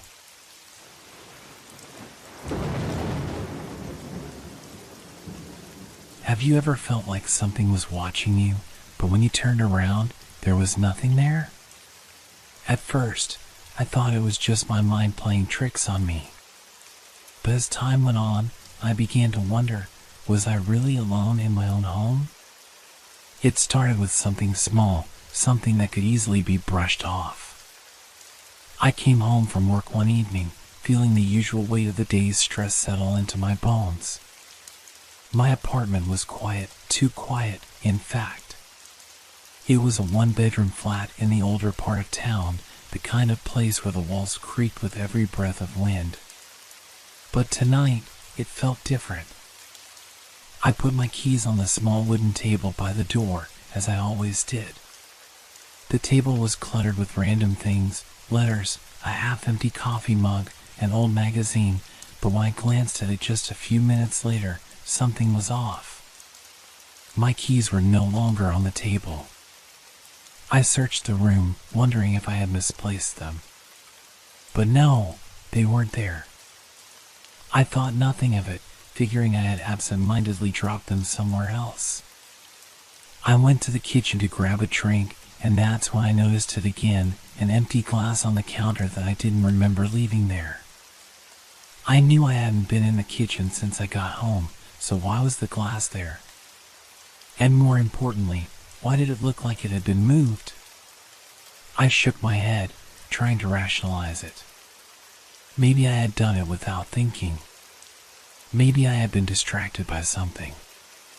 But as I turned off the kitchen light and walked back toward the living room, I couldn't shake the feeling that something was off.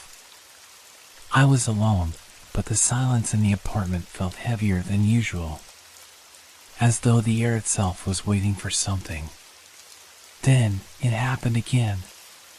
The next morning, as I got dressed for work, I went to grab my watch from the small drawer in my nightstand.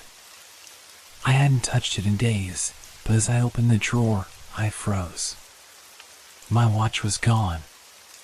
In its place was a note, handwritten, though the handwriting was too neat, too deliberate. It said only one word: watching. I stood there, staring at the note, a shiver creeping down my spine. Was this a joke? Had someone gotten into my apartment while I was out?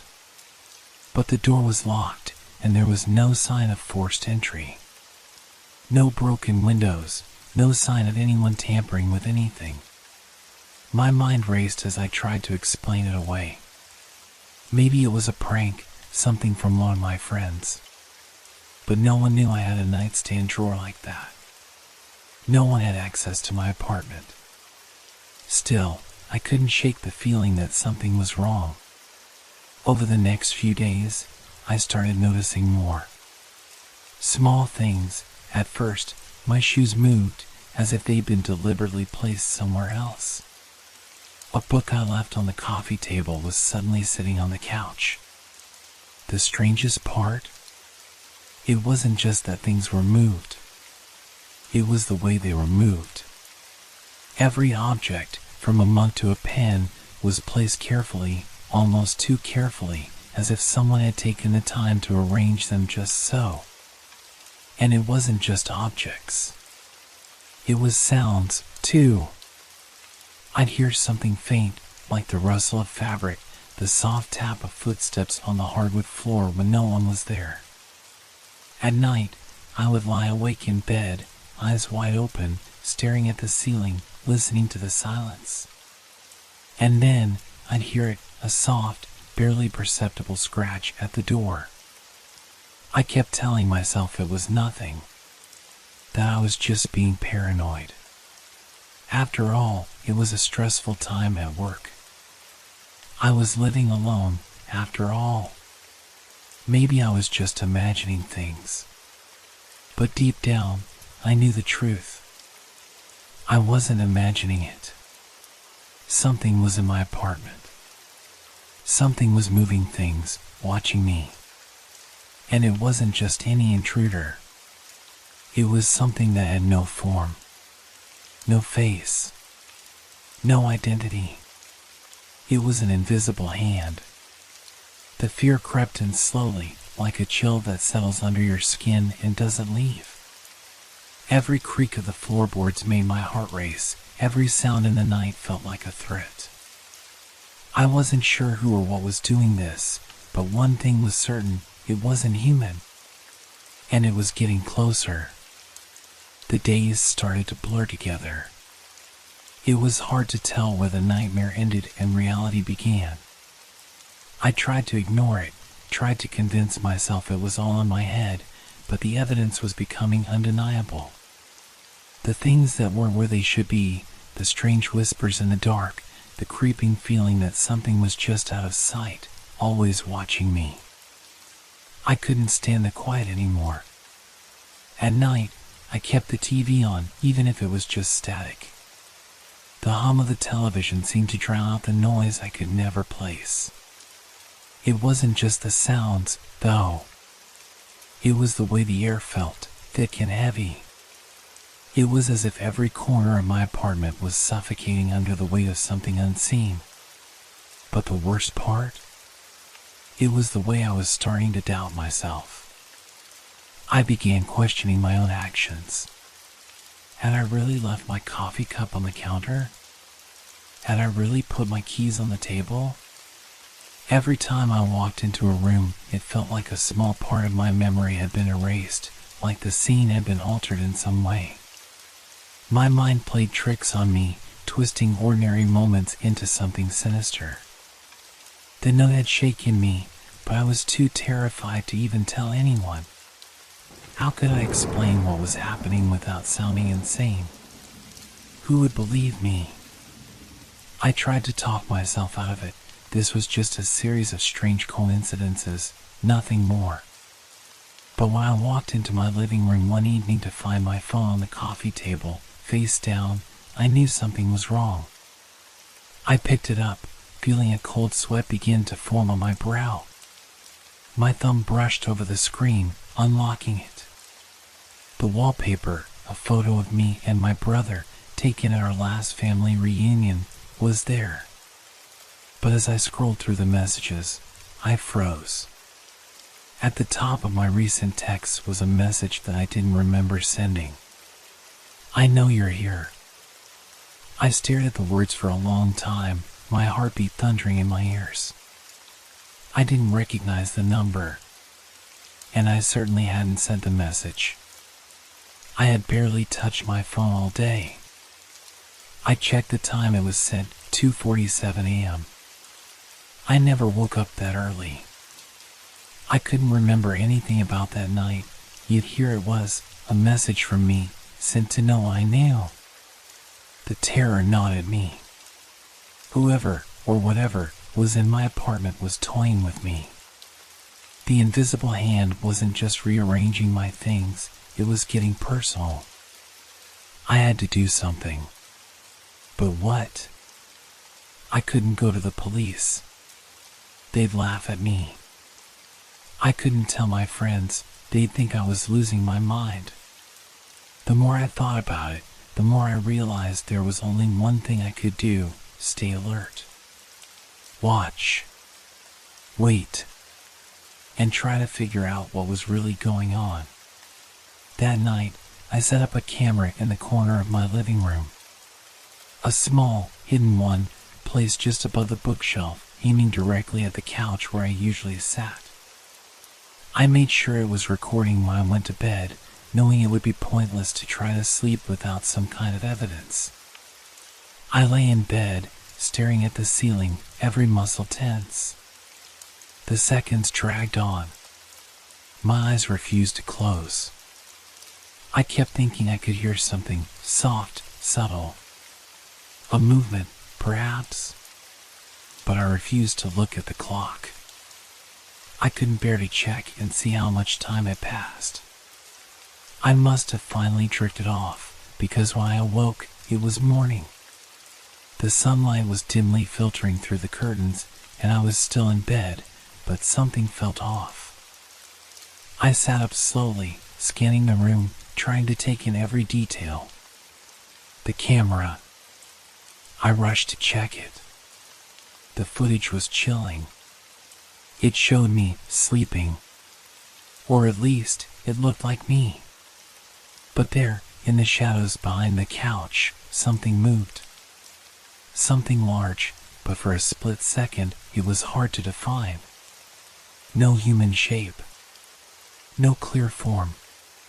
Just a shadow stretching unnaturally across the wall. I watched the screen in disbelief. I rewound it, played it again, but the footage remained the same. There was no mistake. And then, as if to make it even worse, I saw something else. The camera hadn't just captured the shadow. It had captured a hand. A thin, pale hand reaching from the darkness, hovering just inches from my sleeping face.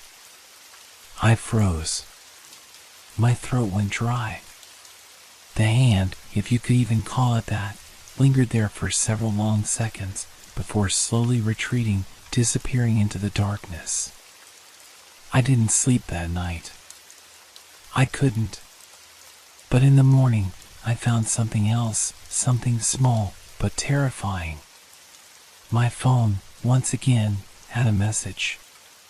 This one read, "I'm getting closer." The message lingered on my phone, a cruel reminder of the terror that was slowly consuming me. I'm getting closer. My heart raced, my breath shallow. I couldn't tell if it was real. Was it someone messing with me? Or was it? The invisible force that had been moving my things, watching me from the shadows. I hadn't felt truly alone in days. Even when I was by myself, there was always that feeling something was there, just out of sight. I tried to ignore it, to convince myself it was all in my head, that I was just overthinking. But the message changed everything. It made it real. I couldn't ignore it anymore. I had to face whatever this was, even if I didn't know what I was facing. The next few days were a blur of exhaustion and paranoia. Every creak of the floorboards, every whisper of wind against the windows, made me jump. I started to see things in the corner of my movement, shadows, fleeting glimpses of something that wasn't supposed to be there. But when I turned, there was nothing. I couldn't sleep. I couldn't eat. I couldn't concentrate.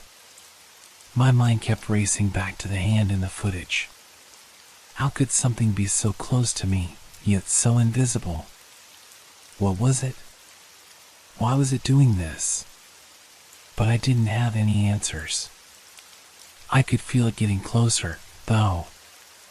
It was in the air, thick and heavy, pressing down on me. I couldn't escape it, no matter how hard I tried. That evening, I decided to do something drastic. If it was real, I needed proof. I set up more cameras, placing them in different rooms, making sure I had eyes everywhere. I was no longer interested in the idea of sleeping through it. I needed to know what was happening.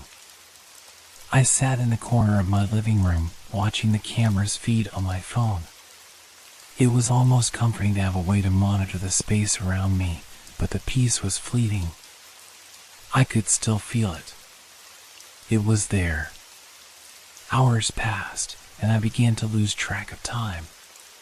The shadows seemed to stretch and distort, the room growing colder with each passing minute. And then, just as I thought I might finally fall asleep in my chair, I saw it. The shadow in the hallway, just beyond the camera's view, flickered. My stomach dropped. I sat up straighter, heart pounding. I swiped through the feed, trying to find the angle where I could see it more clearly. I watched the hallway camera carefully. At first, it seemed like a trick of the light, just a shadow passing by. But then, something moved. A hand. The same pale, thin hand emerging from the darkness. I wasn't imagining it. It was real. I watched in stunned silence as the hand reached out, brushing along the doorframe. It seemed to hesitate, as if unsure of something. Then, it moved forward, pushing the door open slowly. The air seemed to thicken, the shadows deeper, the silence suffocating. My body trembled, but I couldn't look away. The hand wasn't alone anymore.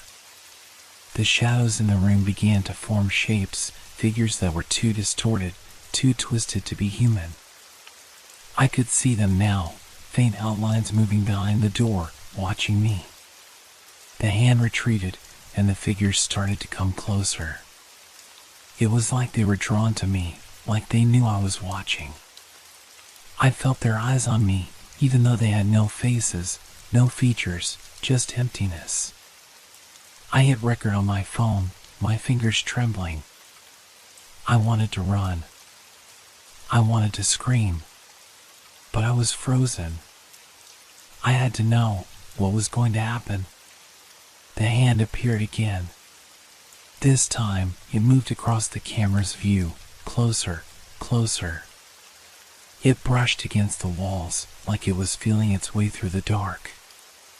I could almost hear it, the scraping of skin against paint, the faintest sound of something moving in the shadows. The hand paused, just inches from the camera. I could see it, clearer now. Its fingers, long and spindly, seemed to twitch.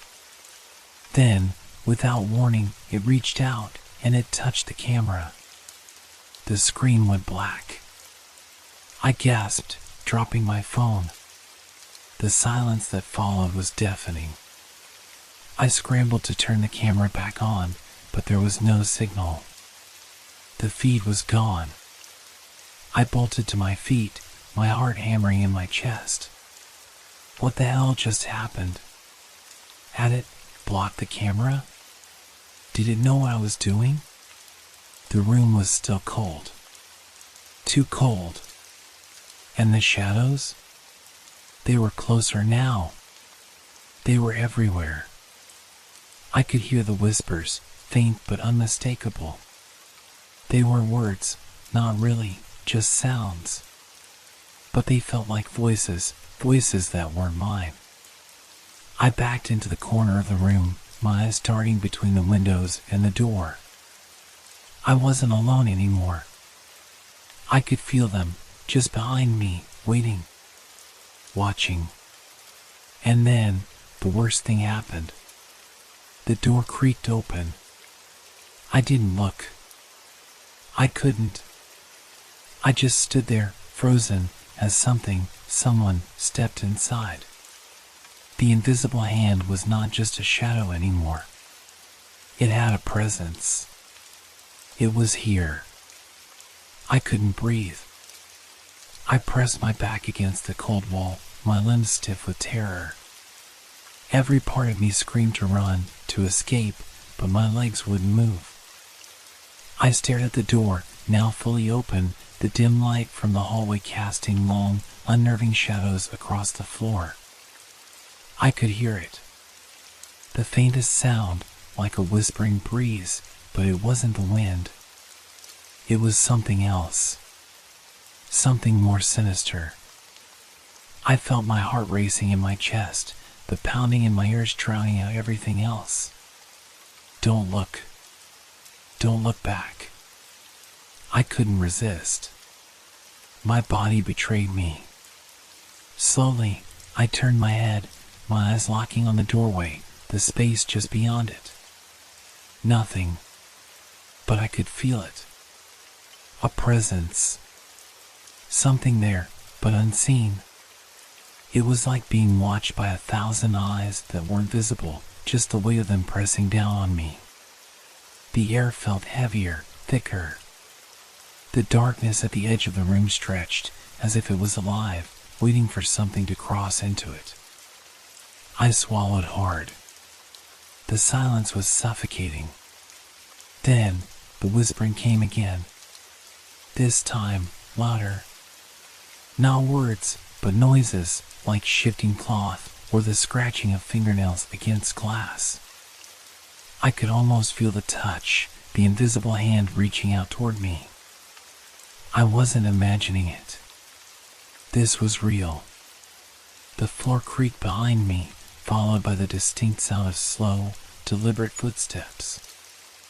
I turned in a panic, searching for something, anything, that could explain what was happening. But there was no one.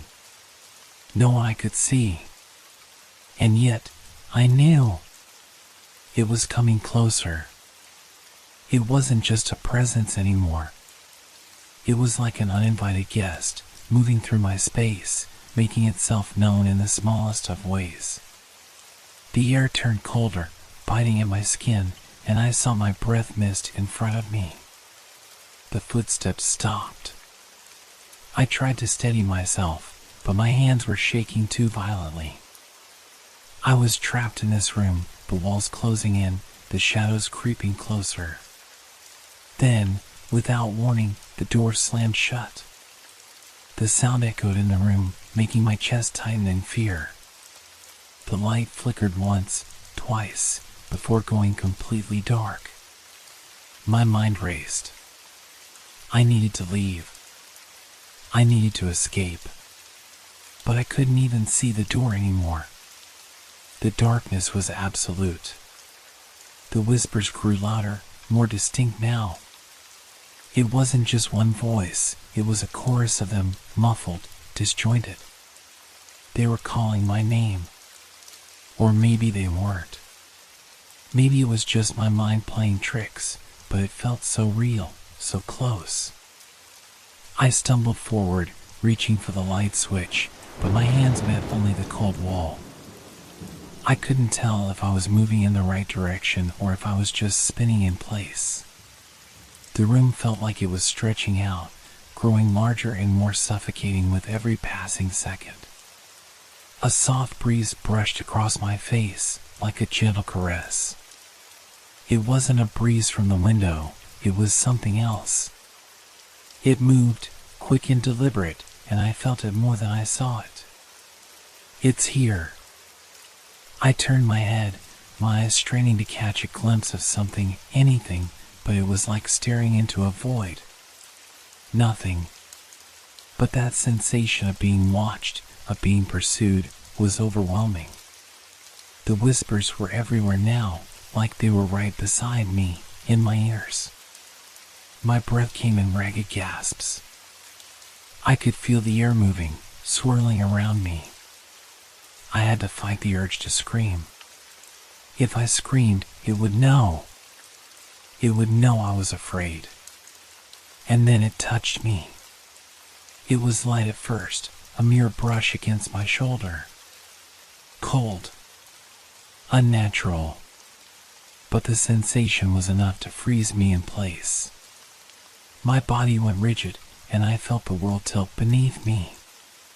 The invisible force was here, and I was at its mercy. I couldn't move. I couldn't think. All I could feel was the hand. The invisible hand, now trailing across my back, over my arm, gliding like something soft yet powerful, as though it had weight but no substance. It moved with purpose, like it was studying me, like it was deciding what to do next. My pulse quickened. This isn't happening. This can't be real. The hand moved again, this time down my spine, and I couldn't hold back the shudder that racked my body. It was too much. I felt as though my very skin was crawling, as if something inside of me was breaking. I had to get away. I had to get out. But where?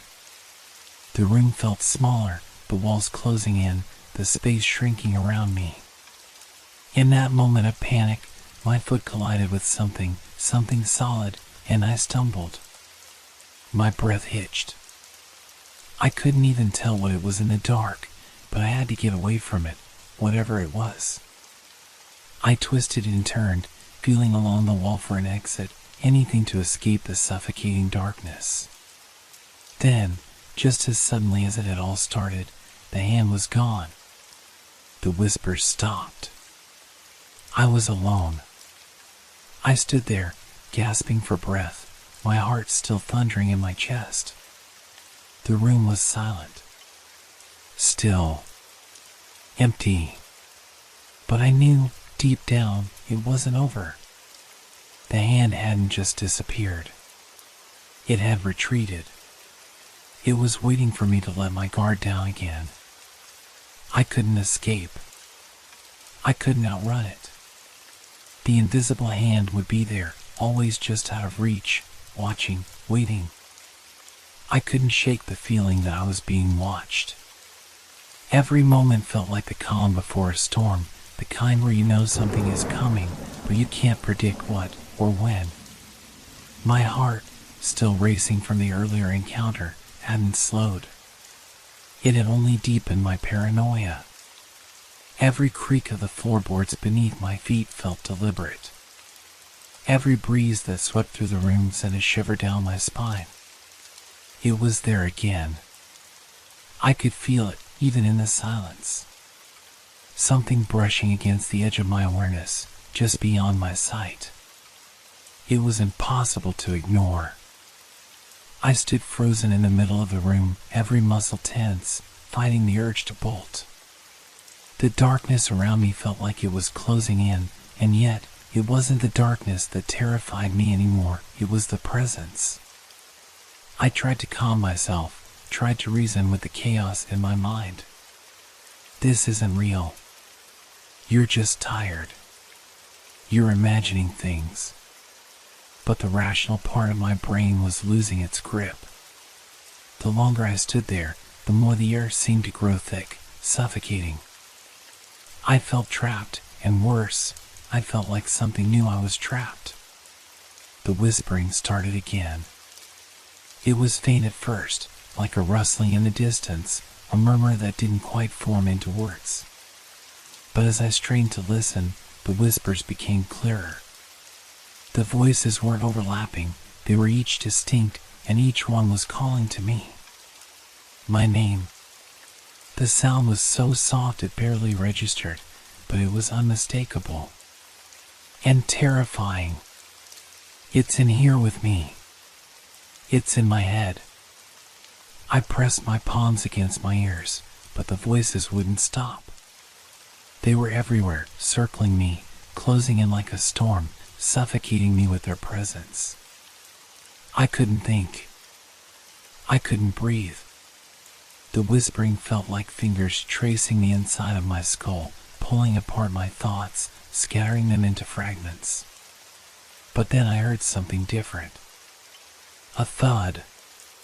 It was a solid, heavy sound. Not a whisper. Not a voice. It came from the far corner of the room, where the shadows stretched long and deep. I turned my head slowly, my pulse quickening once more. The shadows seemed to move, shifting unnaturally, as though they weren't bound by the laws of light. And then I saw it. A figure. A silhouette, barely visible, but there. It was shaped like a person, yet somehow not. Its edges were blurry, its form indistinct, like a half-formed dream. It hovered just at the edge of my vision, and every time I looked away, it felt as if it moved closer. I gasped, stumbling back, my hands pressing against the wall for balance. My mind raced, my heart thudding painfully in my chest. The room was no longer just dark, it was alive, shifting, warping in ways I couldn't understand. The figure took a step forward, and I saw something that made my stomach drop. A hand. A hand reached out from the darkness. The fingers were long and unnaturally thin, like they had been stretched too far. The hand moved toward me, its skin pale, almost translucent. I could see the faint outlines of veins beneath it, pulsing. It reached for me slowly, deliberately, as though it had all the time in the world. I couldn't move. I couldn't breathe. I could feel the air grow colder, my breath turning to mist in front of me as the hand came closer, its fingers outstretched, creeping like the slow crawl of a nightmare. I wanted to scream. I wanted to run. But the fear rooted me in place, my feet cemented to the floor. The fingers brushed against my face, cold and clammy. I wanted to pull away, to tear myself from the touch, but my body refused to obey. It was like I was frozen in time, held captive by the hand's invisible power. Suddenly, the hand recoiled, pulling back into the shadows. The whispering stopped, leaving an eerie, suffocating silence in its wake. I blinked, trying to process what had just happened. But the hand wasn't gone. It was still there, hiding just beyond the edges of the room, waiting, watching. The silence stretched on, but I didn't dare to move. I was trapped again, this time, not just by the walls of the room, but by the suffocating grip of whatever force had claimed it as its own.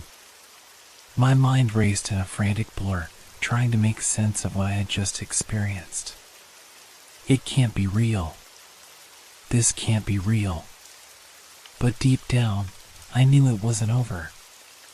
The invisible hand had touched me. It had marked me. I had to get out. I had to leave. But the question that gnawed at me, that lingered in the back of my mind, was this. Would it ever let me go? The darkness in the room seemed to thicken, like it was alive. And I realized, with a sinking dread, that this was no longer just a house. This place had become something else. Something beyond explanation. And whatever was in here with me, I wasn't sure if it had ever been human at all.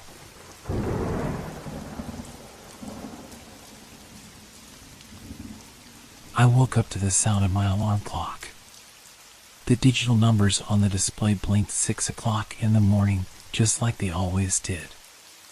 My feet hit the floor with a soft thud, the familiar creak of the wooden boards beneath me. The room smelled of stale air and the faint scent of coffee. It was a typical morning, or so it seemed. But something felt off. I glanced at the clock again, the glowing digits now blinking 7 o'clock. It wasn't the first time. I had noticed it before, but I never dared to question it.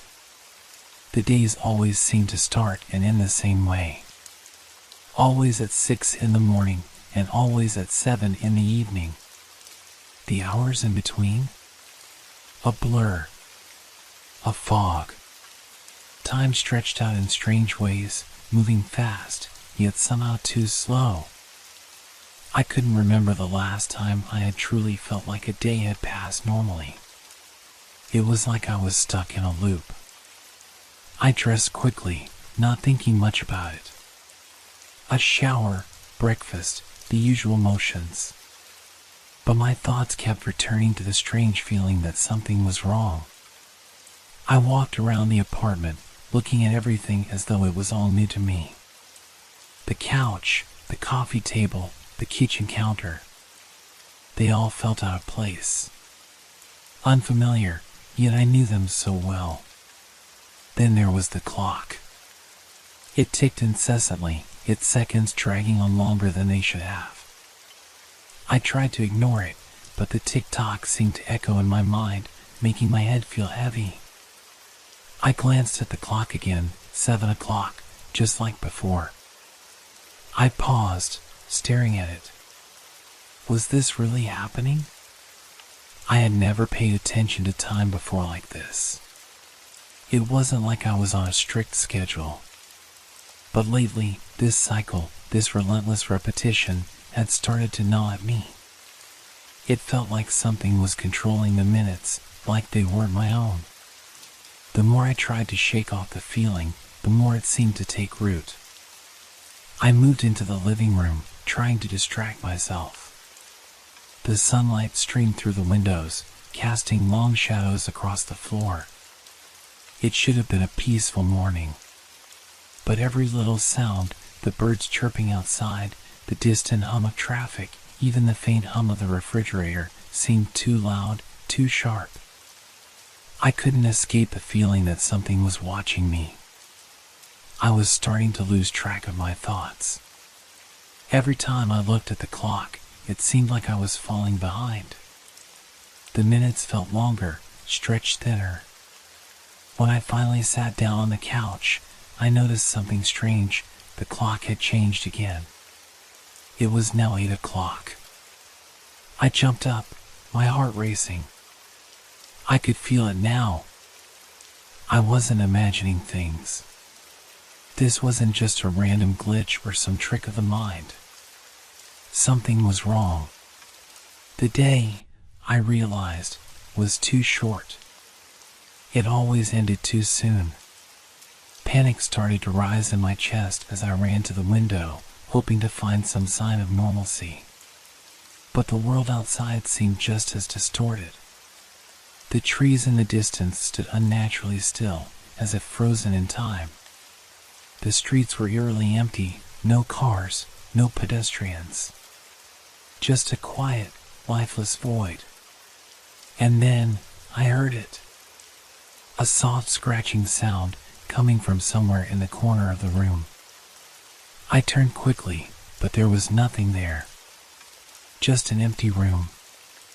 I shook my head, trying to shake off the unease that was creeping up on me. But as I looked back at the clock, now blinking 10 o'clock, I knew something was terribly wrong. Time wasn't moving. It was stuck. I reached for my phone, hoping to confirm what I already feared. But when I unlocked it, the screen flickered, showing nothing but a blank page. Then, a message appeared, a single sentence in bold letters. "You're not supposed to be here." My pulse quickened, my hand shaking as I stared at the words. What did it mean? Who was sending this? The clock on the wall ticked again, louder this time, the hands jerking forward as if pushed by an unseen force. 6 o'clock. Again. I stood frozen, my mind racing. How could this be happening? How could I be back here, at the same time, the same moment, over and over? The walls felt like they were closing in on me. The air grew thick, suffocating. I could hear the clock, louder and louder. Tick, tock, tick, tock. It wasn't real. This can't be real. But as the sound of the clock grew more frantic, my heart began to beat faster. I turned toward the door, ready to leave, to escape this endless cycle, but as I reached for the handle, I felt a cold hand on my shoulder. I spun around, but there was no one there. I was alone. I turned back to the door, but it was gone. There was no exit. No way out. The cycle had begun again. I don't know how long I stood there in the dark, staring at the place where the door had been. My mind was swirling, trying to make sense of everything, but no matter how hard I thought, nothing seemed to help. I wasn't dreaming, I knew that. The coldness of the air around me, the pressure in my chest, the beating of my heart, it was all too real. But somehow, the reality I knew was slipping away. The clock ticked again. 6 o'clock. It couldn't be. It wasn't possible. I had just looked at it. Hadn't I? It had been 10 o'clock, or maybe 8, and yet here I was, right back at the beginning. I stumbled away from the wall, my legs unsteady. The room, no, the whole apartment, felt suffocating now. The walls, once familiar and comforting, felt foreign. They were too close, too cold. I needed to get out, to breathe. I turned back, looking for some kind of escape, but all I saw was the blank, empty space where the door should have been. There was no window, no exit. Only a single, relentless clock. I tried to focus, to make sense of the pattern, the loop that had trapped me. Maybe I could break it, I thought. Maybe if I just moved fast enough, or did something different, the cycle would stop. But every time I glanced at the clock, it was the same. 6 o'clock. Again. A strange compulsion gripped me. I had to do something, anything, to escape this. I walked quickly to the kitchen, hoping to find something to ground me. The hum of the refrigerator was louder than before, unnervingly so, and the kitchen light flickered as I entered. Everything felt off. The counter, the chairs, everything looked like it had been rearranged, even though I hadn't touched a thing. Suddenly, I heard the faint sound of breathing. It wasn't mine. It was soft, steady, and somehow wrong. I froze. The air around me seemed to grow thicker, like something invisible was pressing in, weighing me down. The kitchen felt too small now, the walls closing in. I turned sharply, expecting to find someone standing behind me. But there was no one. You're losing it, I thought. This is just your mind playing tricks on you. But as I moved toward the door leading to the hallway, I caught a glimpse of something, someone, standing just out of view. I couldn't make out the details, but I knew it was there. Watching me. My breath caught in my throat. I was paralyzed. Every part of me screamed to run, to get out, but my feet wouldn't move. The figure stood motionless, its presence almost suffocating. I blinked, and in that instant, it was gone. I couldn't shake the feeling that I wasn't alone, that something was lurking just beyond my sight. I had to get out. I had to break free. I forced myself to move again, my feet heavy, reluctant to leave the relative safety of the kitchen. I reached the hallway and saw the door at the far end, my way out. But as I walked closer, I noticed that the walls around me seemed to shift. The hallway stretched longer than it should have, its edges becoming blurred and indistinct. I reached for the door handle. It wouldn't open. I tugged at it, harder, but it was as if the door had become part of the wall. There was no give, no movement. I hammered my fist against it in frustration, but it felt like I was hitting stone. Suddenly, a voice, a low whisper, drifted from somewhere in the apartment. "You can't leave." I spun around, heart racing, but again, there was no one there. The apartment seemed to be swallowing my thoughts, replacing them with a growing sense of dread. This isn't real. This can't be real. But the clock ticked again. 6 o'clock. Again. I ran, my breath coming in ragged gasps. The air felt too thick, like I was struggling to breathe. Each step seemed heavier than the last. I wasn't sure where I was going anymore, just away from that voice, away from the suffocating walls that were pressing in. I was losing track of time. The clock kept ticking over and over, the same numbers, the same hour over and over again. I turned the corner into the living room, but something stopped me cold. On the couch, in the exact same position it had been before, was a figure. A person, sitting with their back to me. I didn't know who it was, but the figure felt all too familiar. The hair, the shape, everything about it screamed wrong. I took a step back. "You should stop running." The voice was closer now. The figure didn't move, but the air felt colder. I could feel it, its eyes on me, watching, waiting. I didn't know how much longer I could keep this up. My mind was unraveling, the lines between what was real and what wasn't blurring more and more with each passing second. I couldn't remember the last time I had seen the sun. The clock never changed. The hours were slipping away, frozen in time. I turned to leave the room, but as I reached for the door, it was gone. Again. The figure on the couch was closer now, inches away. I could feel its breath on my neck. But when I looked back, it was just a shadow. The room had started to close in around me. I stumbled back, heart pounding, feeling the oppressive weight of the space around me. The walls had shifted once again, closing in tighter. The room seemed to be breathing with me, expanding and contracting as though it had a life of its own. There was no escape, no way out. The door I had reached for was now an illusion, vanishing the moment I laid my hand on the handle. The figure, that shadow, it was still there, but it wasn't just standing anymore. It was moving, slowly, deliberate. Each step it took felt like the ground was shaking beneath me. I couldn't see its face, but I could feel its presence as though it was consuming the very air. Why can't I get out? Why does it keep happening? My mind was racing, scrambling for some kind of rational explanation, but the logical part of me had been drowned out by the rising tide of panic. I was caught in something beyond my control. This loop.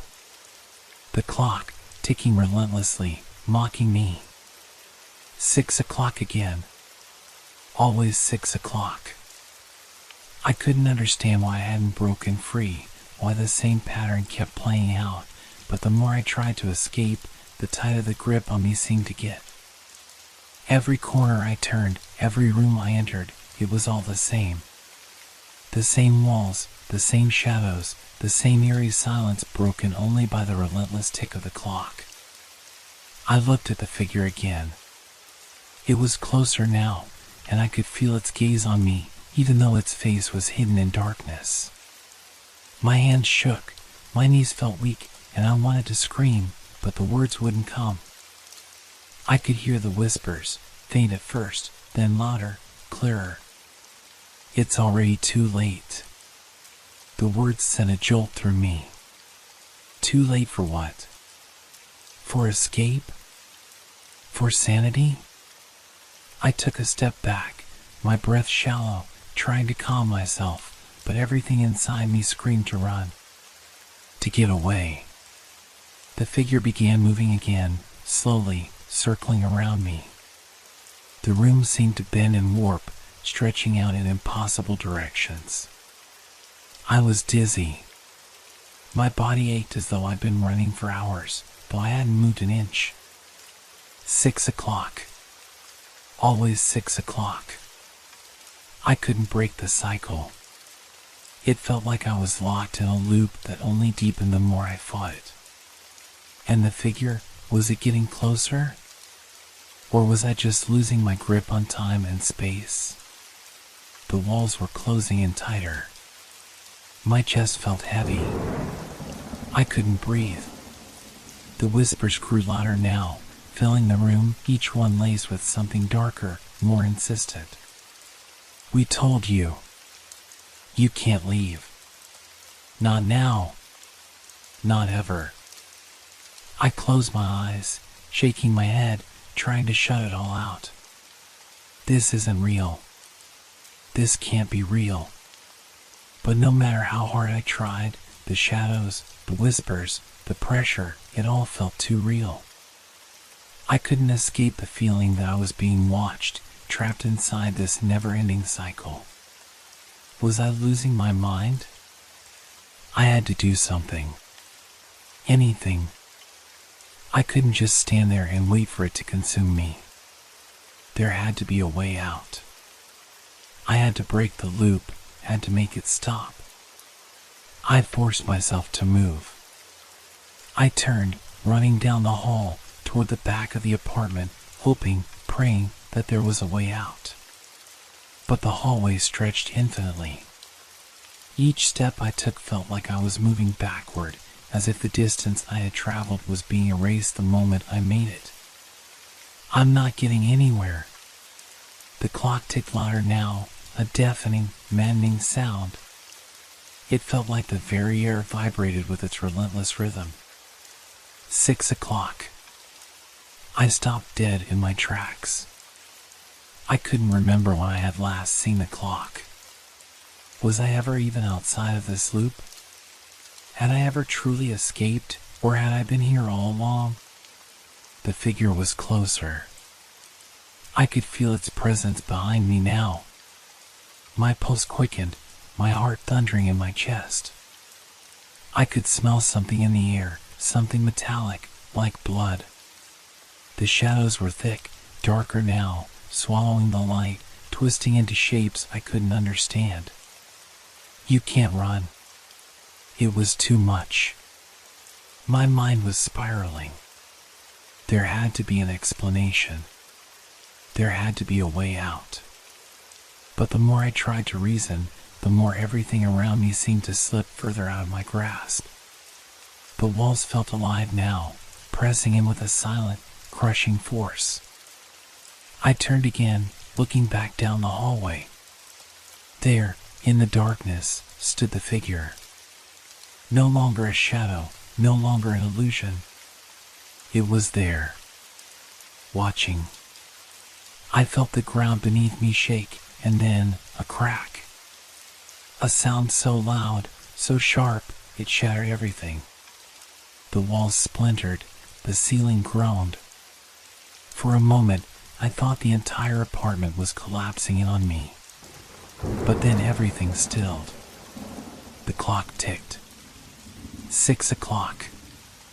And for the first time, the room was silent. The figure was gone. I stood frozen, my mind reeling, unsure of what had just happened. I wasn't sure if I had broken free or if this was just another layer of the nightmare. Was it real? Or was this another part of the loop?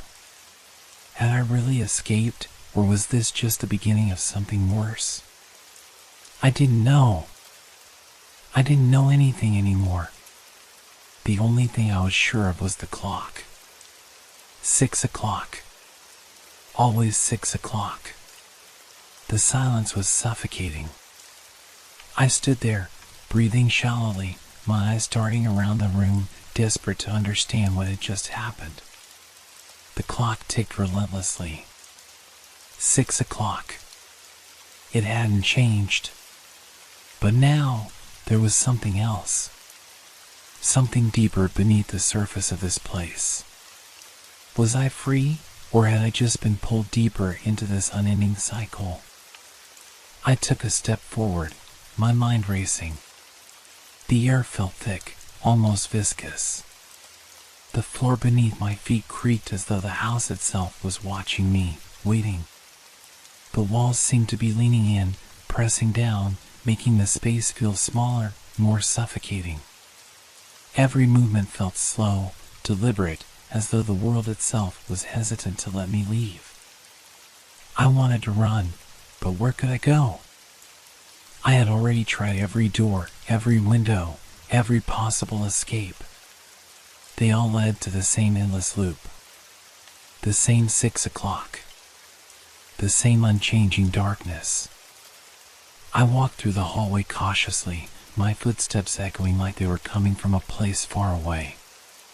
The walls were decorated with faded photos, their faces distorted as if they too were caught in this twisted reality. The air smelled stale, like forgotten memories, like time itself had been left to rot here. A shiver ran down my spine. Where did the figure go? I hadn't seen it for what felt like hours, but I could feel it lurking, its presence still hanging heavy in the air. I could almost hear its slow, deliberate steps behind me, though when I turned, there was nothing. I reached for the door that led outside, my fingers trembling. For a moment, I thought it might finally open. But as soon as I touched the handle, I felt a sharp jolt, an electric shock, like a force field around the door, stopping me from moving further. I recoiled, stumbling back. No, not again. The clock on the wall ticked. 6 o'clock. The hairs on the back of my neck stood up. My head was spinning. I wanted to scream, to tear at the walls, to break this cycle, but the words caught in my throat. There was no voice, no force that could push me past this invisible barrier. The whispers returned, faint but growing louder. It's already too late. I spun around, my breath catching in my throat. No. The sound was in my head. I could feel it, like a presence pushing into my mind, pulling me back into the darkness. You're never leaving. I could feel its weight on me now. The oppressive force. The knowledge that this place, this nightmare, was more than just a trap. It was something alive. Something ancient. Something that wanted to keep me here. I staggered back from the door. It was no use. Every door, every window, they were all the same. No escape. No freedom. My pulse raced. I was going mad. Wasn't I? I needed to know what was happening, what this place really was. Maybe I'd been here all along. Maybe I never left. A sudden noise caught my attention. From the corner of the room, a small object, a book, shifted. I froze, staring at it. It was lying still just a second ago. But now, the pages were turning, slowly, as though an invisible hand was flipping through them. It's watching me. It's waiting for me to make a move. I swallowed hard, trying to fight the panic rising inside me. The walls felt like they were closing in, pressing on me from all sides. The room seemed to be stretching, elongating. I couldn't tell if it was the house shifting or my own mind fracturing. But I couldn't stay here. I couldn't. I turned and ran, my legs aching with each step. I didn't care where I went. I just had to move. I had to outrun the feeling, the presence that was chasing me, that was always one step ahead. The whispers grew louder. I could almost make out the words now. You can't escape. The hallway stretched before me, an endless corridor. My breath came in short gasps. Please. Please let me leave. Let me wake up. Suddenly, the temperature dropped. I felt it icy cold, creeping down my spine, covering my skin in goosebumps. I turned a corner, my heart racing. And there, at the end of the hallway, was the figure again. It was waiting. But it was no longer a shadow. No longer an indistinct form. It was flesh. Its face was nearly human, but twisted, wrong. Hollow eyes stared at me, unblinking, as though they could see through me. The skin was pale, stretched too tight across its bones, the lips pulled back into a grimace, revealing teeth that were too sharp, too white. It moved, a slow, deliberate glide toward me, its head tilting slightly as it came closer. What is it? My heart hammered in my chest. I turned and ran again, but the figure was faster now, the air growing heavy with its presence. The whispers were deafening. It's time to end this. I couldn't breathe. The walls were closing in. The clock ticked louder now, the sound consuming everything, until it was the only thing I could hear. 6 o'clock. I was trapped. There was no escape. There never would be. And as the figure reached out, its cold fingers brushing against my skin, I realized that I had been caught in this moment, this endless, repeating moment, forever. And then, everything went silent. The clock stopped. For a brief second, I thought I was free. But as I looked around, I saw it again. The figure, standing in the same place, its hollow eyes locked onto mine. And I knew I was never leaving. 6 o'clock.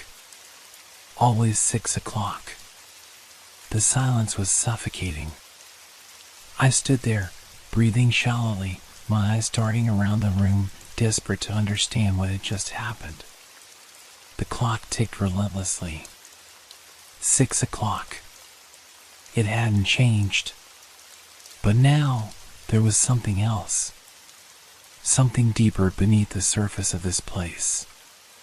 Was I free, or had I just been pulled deeper into this unending cycle? I took a step forward, my mind racing. The air felt thick, almost viscous. The floor beneath my feet creaked as though the house itself was watching me, waiting. The walls seemed to be leaning in, pressing down, making the space feel smaller, more suffocating. Every movement felt slow, deliberate, as though the world itself was hesitant to let me leave. I wanted to run, but where could I go? I had already tried every door, every window, every possible escape. They all led to the same endless loop. The same 6 o'clock. The same unchanging darkness. I walked through the hallway cautiously, my footsteps echoing like they were coming from a place far away. The walls were decorated with faded photos, their faces distorted as if they too were caught in this twisted reality. The air smelled stale, like forgotten memories, like time itself had been left to rot here. A shiver ran down my spine. Where did the figure go? I hadn't seen it for what felt like hours, but I could feel it lurking, its presence still hanging heavy in the air. I could almost hear its slow, deliberate steps behind me, though when I turned, there was nothing. I reached for the door that led outside, my fingers trembling. For a moment, I thought it might finally open. But as soon as I touched the handle, I felt a sharp jolt, an electric shock, like a force field around the door, stopping me from moving further. I recoiled, stumbling back. No, not again. The clock on the wall ticked. 6 o'clock. The hairs on the back of my neck stood up. My head was spinning. I wanted to scream, to tear at the walls, to break this cycle, but the words caught in my throat. There was no voice, no force that could push me past this invisible barrier. The whispers returned, faint but growing louder. It's already too late. I spun around, my breath catching in my throat. No. The sound was in my head. I could feel it, like a presence pushing into my mind, pulling me back into the darkness. You're never leaving. I could feel its weight on me now. The oppressive force. The knowledge that this place, this nightmare, was more than just a trap. It was something alive. Something ancient. Something that wanted to keep me here. I staggered back from the door. It was no use. Every door, every window, they were all the same. No escape. No freedom. My pulse raced. I was going mad. Wasn't I? I needed to know what was happening, what this place really was. Maybe I'd been here all along.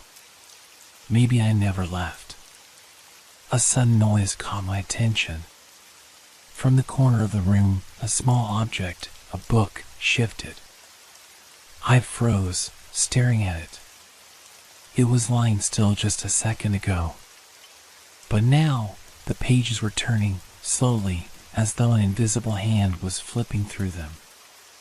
It's watching me. It's waiting for me to make a move. I swallowed hard, trying to fight the panic rising inside me. The walls felt like they were closing in, pressing on me from all sides. The room seemed to be stretching, elongating.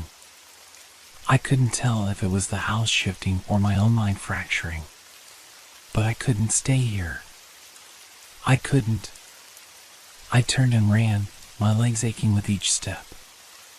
I didn't care where I went. I just had to move. I had to outrun the feeling, the presence that was chasing me, that was always one step ahead. The whispers grew louder. I could almost make out the words now. You can't escape. The hallway stretched before me, an endless corridor. My breath came in short gasps. Please. Please let me leave. Let me wake up. Suddenly, the temperature dropped. I felt it, icy cold, creeping down my spine, covering my skin in goosebumps. I turned a corner, my heart racing. And there, at the end of the hallway, was the figure again. It was waiting. But it was no longer a shadow. No longer an indistinct form. It was flesh. Its face was nearly human, but twisted, wrong. Hollow eyes stared at me, unblinking, as though they could see through me. The skin was pale, stretched too tight across its bones, the lips pulled back into a grimace, revealing teeth that were too sharp, too white. It moved, a slow, deliberate glide toward me, its head tilting slightly as it came closer. What is it? My heart hammered in my chest. I turned and ran again, but the figure was faster now, the air growing heavy with its presence. The whispers were deafening. It's time to end this. I couldn't breathe. The walls were closing in. The clock ticked louder now, the sound consuming everything, until it was the only thing I could hear. 6 o'clock. I was trapped. There was no escape. There never would be. And as the figure reached out, its cold fingers brushing against my skin, I realized that I had been caught in this moment, this endless, repeating moment, forever. And then, everything went silent. The clock stopped. For a brief second, I thought I was free. But as I looked around, I saw it again. The figure, standing in the same place, its hollow eyes locked onto mine. And I knew. I was never leaving. 6 o'clock. Always 6 o'clock.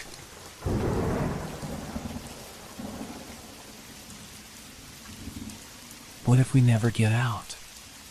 The words hung in the air as if they themselves were too heavy to be ignored. My breath caught in my throat, a cold shiver crawling up my spine, and I could feel my heart pounding faster, urging me to reconsider. But there was no turning back now. I looked around at the others, my friends. They were here, just like me. But even their faces seemed different. Shadows clung to their features, as if the darkness of this place was slowly seeping into their minds as well. The words had come from Dan, the one who had always been the brave one, the one who would joke when we were scared, push us forward when we hesitated. But now there was fear in his eyes. We had entered this old mine on a dare, a challenge that had seemed so exciting in the daylight. But the further we went in, the more the excitement had turned into something else, something darker. The walls seemed to close in around us with every step we took deeper into the earth, and the air grew colder, thicker. It wasn't just the lack of ventilation. Something else was down here with us. "Let's just get to the end," I said, forcing my voice to sound confident even though my insides were screaming to turn back. "There's an exit, and we'll be fine. We'll be out before dark." I could see the doubt flicker in their eyes as they glanced nervously at the narrow tunnel ahead of us. I could hear the faint hum of the old mining equipment far in the distance, its machinery silent, like it too was holding its breath. I wasn't sure if they believed me, or if I believed myself. The flashlight beams danced wildly across the jagged rock walls as we moved forward, illuminating shadows that seemed to shift just beyond the reach of light. It was hard to shake the feeling that the shadows were more than just tricks of the mind. "Do you hear that?" Emma asked, her voice trembling, breaking the silence. At first, I didn't. It was just the distant hum of the mine, the echo of our footsteps, the sound of air shifting through narrow tunnels. But then I paused. A faint scratching sound, a quick, staccato noise, drifted toward us from further down the tunnel. At first, I thought it was just a rodent or some leftover mining equipment, but there was something unnatural about it. A shiver crept down my spine. The sound was too deliberate, too purposeful. "It's nothing," I said quickly, trying to brush off the unease that had already begun to settle into my chest. But my voice sounded hollow, even to me. The words didn't come out as confidently as I had hoped.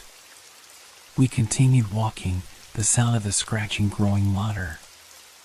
It wasn't until it was almost unbearable that it stopped, cut off abruptly as though something, or someone, had just noticed us. "I don't like this," Dan muttered under his breath, the first time I had heard him speak with such uncertainty. "We need to turn back." For the first time, I started to agree.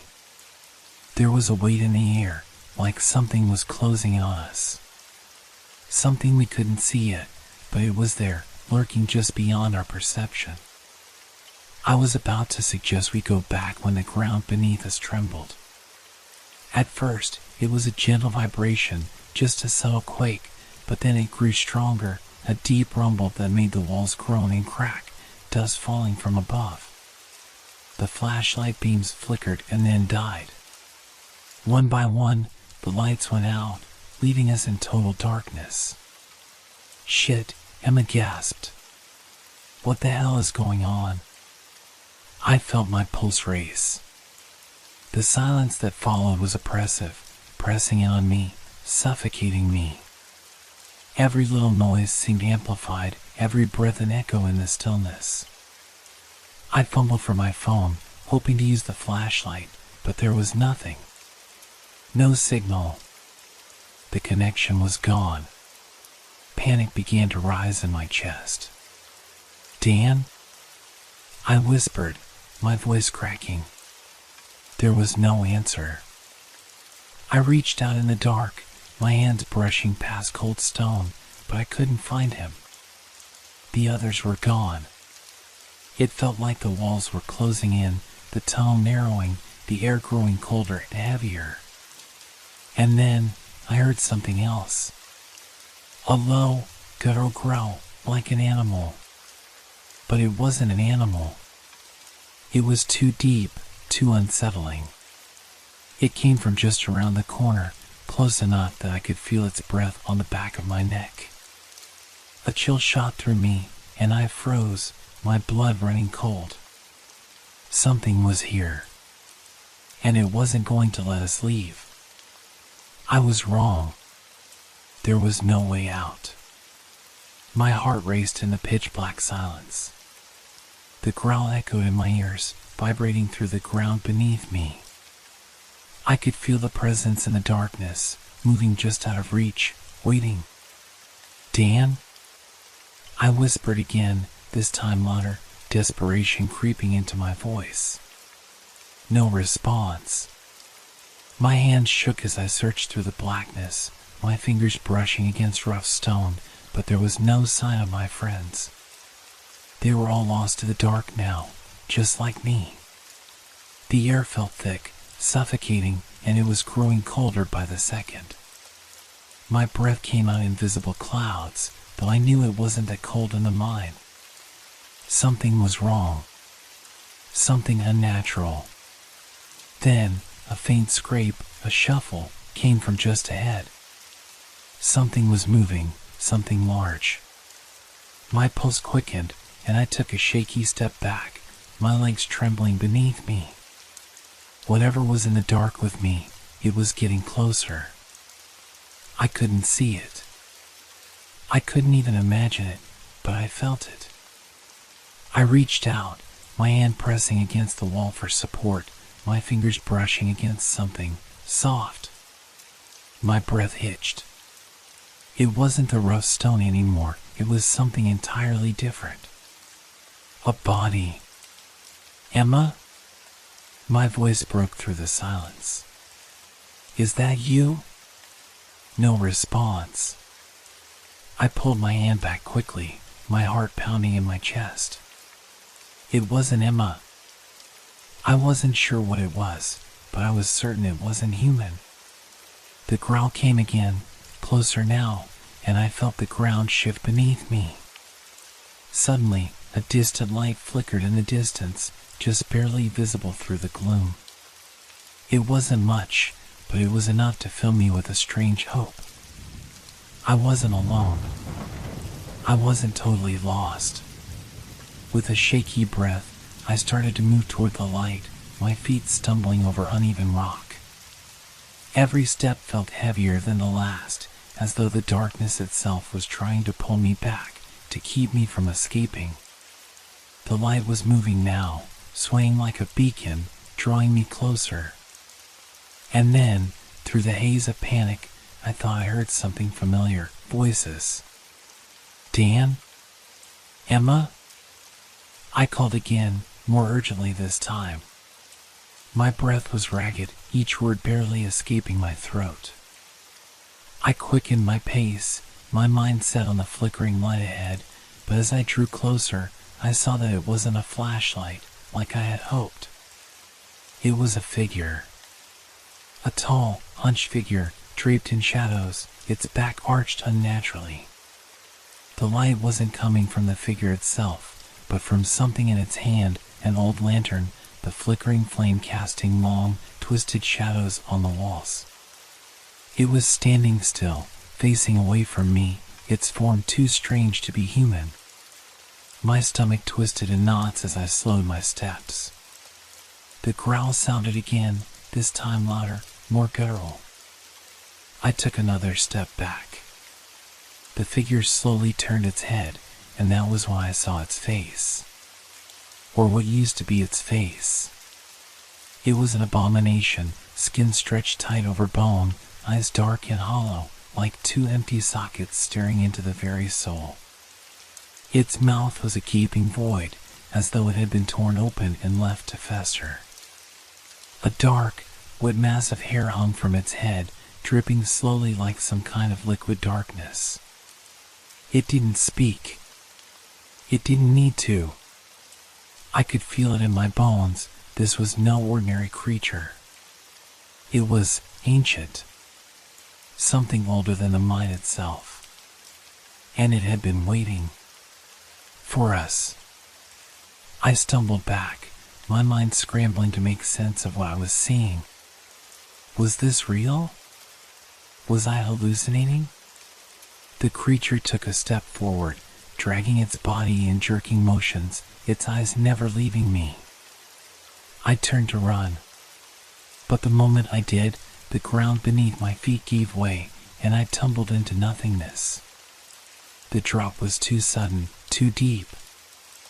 I fell, screaming, but the sound was swallowed by the earth. I hit the ground hard, pain shooting through my body. For a moment, everything was black again. When I opened my eyes, I was lying in a damp, cold room, disoriented. My head throbbed, and my breath came in shallow gasps. I pushed myself up, only to find that I was no longer in the same tunnel. The walls here were made of smooth stone, almost polished, unnatural. Where was I? And where were my friends? The flickering lantern was still there, casting light in the distance.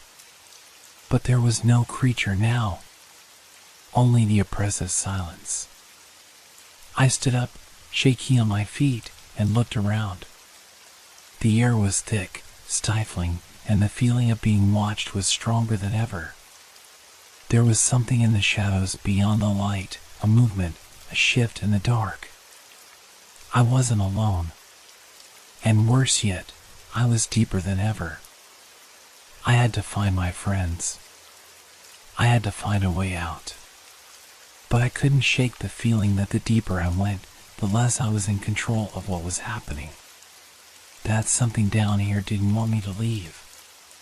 And if I didn't escape soon, I might not be the only one trapped in this place. I forced myself to stand, every muscle in my body screaming in protest as I steadied myself against the cold, smooth walls. The air was damp, thick with a smell of decay I couldn't place. It stuck to my clothes, my skin, as if the very earth wanted to consume me. The lantern's faint glow flickered ahead, casting long shadows that danced unnaturally on the walls. I couldn't tell if they were moving on their own, or if it was just my mind playing tricks on me. My heart raced as I stared into the abyss of the tunnel ahead. I had to move. Dan? Emma? My voice trembled as I called out, but my words were swallowed by the oppressive silence. No answer. Only the distant hum of something far deeper beneath the earth, vibrating through the ground like a low warning. I stepped forward cautiously, my feet stumbling over loose rocks and uneven terrain. I couldn't remember how far I had fallen, but the drop had been steep. The tunnel around me felt different now, darker, older, as if it had been abandoned for centuries. I kept my eyes fixed on the lantern's glow, hoping it would lead me to some sign of life. But as I approached, the flickering light dimmed, as though it was being pulled into the darkness. I froze. Something wasn't right. The shadows stretched out, twisting in impossible directions, as if the light was being consumed by them. My breath hitched as the realization struck me. The lantern was moving, but there was no one holding it. I stood there, frozen, watching it sway back and forth in the distance. A feeling of cold dread washed over me, creeping up my spine like fingers made of ice. It wasn't the wind. It wasn't the environment. It was something else, something deliberate. And then, a voice. It wasn't clear at first. Just a soft whisper, faint, barely audible over the sound of my racing heartbeat. I strained to listen, but it didn't come again. Who's there? I whispered into the void, but my voice was so small, so fragile against the emptiness that I doubted I would hear an answer. A movement in the shadows caught my eye. The lantern, no longer just swaying, was now drifting slowly toward me. The flame flickered brighter, like it was alive, feeding off the fear in the air. And with it, something else followed, a sound like scraping metal, a low, deep groan that seemed to echo from the walls around me. I took a step back, my body refusing to obey as panic started to claw its way up my throat. My mind screamed at me to run, but my legs felt like they were made of stone, heavy and unresponsive. I had no choice. I had to keep moving. I took another step, my feet stumbling over the uneven ground, but it was no use. The lantern was closer now, its light swallowing the darkness around me, and the growl, louder, more distinct, was right behind me. I turned, desperate to see what was there, but there was nothing. Only the shadows, the heavy silence that pressed in on me from all sides. But the noise, the scraping, the growl, was growing louder, closer, like something was moving, just out of reach. I stumbled backward, trying to make sense of what was happening, but my mind was unraveling, desperate for any kind of explanation. I had to be losing it. This couldn't be real. But then, as if in answer to my thoughts, the lantern swung violently, casting a long shadow that seemed to grow and stretch impossibly far. And in the darkness, I saw it. A figure. A pale, emaciated figure, its face gaunt and hollow, a mouth twisted into a grotesque grin. Its eyes were wide, unnaturally so, like dark pits staring into my soul. It was standing in the shadows, its body unnaturally still, but its eyes followed me, burning with a cold malice that made my blood run cold. "Who are you?" My voice cracked, barely more than a whisper, as I stepped back again, my heart pounding in my chest. The figure didn't move. It didn't speak, but I could feel it. Its presence, like a weight pressing down on my chest, suffocating me. A sudden crash broke the silence, sharp and violent, as though something, or someone, had just fallen nearby. I spun around, my head whipping in every direction, searching for the source of the noise. Nothing. But the sound echoed again, closer this time, like something was moving in the dark, getting nearer. I took a step forward, my pulse racing. I had to keep moving, had to find my friends. But as I took another step, the ground beneath me gave way again. This time, it wasn't a fall, but a shift. The earth beneath my feet seemed to open up, as though the very mine was alive, shifting and changing. I slipped, my hands reaching for something to grab, but it was too late. The ground swallowed me whole, and I fell into the unknown. The world around me spun, disorienting and dizzying, until I hit something hard. The floor was rough beneath me, but this time it felt different, colder, more unnatural. I pushed myself up, gasping for breath, my head spinning. I was in another room, but this one was worse. It wasn't just the darkness. It wasn't just the oppressive silence. It was the shape of it. The way the walls seemed to bend inward, as if the very space itself was twisting, warping around me. And then, in the corner of the room, I saw the figures. Not just one. Not just two. There were 5 of them. Each one staring at me, their hollow eyes watching my every move. And then, I realized. They were all wearing the same expression. A smile. A grotesque, twisted smile. They were waiting. Waiting for something. Waiting for me. And I realized, with a cold chill creeping down my spine, that I was not just trapped underground. I was being hunted. The walls seemed to close in on me as I scrambled back, my feet unsteady on the uneven ground. The figures in the corner didn't move, but their eyes followed me with an unnerving intensity. I could feel the weight of their gaze, pressing down on me like an invisible hand, suffocating me. I should have screamed, should have run, but my throat was dry, and my legs felt like lead. Fear coursed through my veins, a primal terror that made my mind race in 1,000 directions. What were they? What did they want? The air was heavy, thick with an unnatural stillness that made every sound feel amplified. My breathing was ragged, the sound of my heart pounding in my chest deafening in the silence. The lantern was still in my hand, its weak light flickering against the growing shadows. I couldn't stay here. I had to get out. I turned to face the tunnel, my eyes scanning the darkness. The walls seemed to bend, as if the mind itself was shifting, warping, moving in ways that shouldn't have been possible.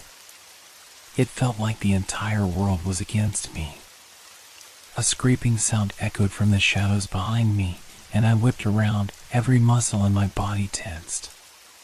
The figures were still there, unmoving, but the scrape, like nails on stone, was getting closer, louder. I took a step back, my eyes darting around the room. The figures remained where they were, but the air felt colder now, a bone-chilling cold that seeped into my skin. My breath fogged in the air. Something was coming. I took another step back, and then another, my heart racing as I realized how deep I had fallen into this maze. There was no way out. No way back. Only the crushing darkness and the oppressive silence. And the figures, still watching, still waiting. Dan? Emma? I called out again, my voice trembling. There was no answer. Only the scraping noise growing louder. The hairs on the back of my neck stood on end. Without thinking, I turned and ran. My feet pounded against the stone floor, my body lurching forward in a desperate sprint. The tunnel twisted and turned on itself, the walls closing in around me as I rushed through the darkness. The light of the lantern flickered wildly, barely illuminating the path ahead. My breath was ragged, panic rising in my chest. And then I heard it. The sound of footsteps. Heavy, deliberate, echoing in the tunnel behind me. I didn't dare look back, but I could feel it. Something was following me. Something just out of reach. My mind screamed for me to run faster, to escape, but my legs felt like they were slowing down with every step. The darkness seemed to stretch endlessly in front of me, and the shadows pressed in from every side.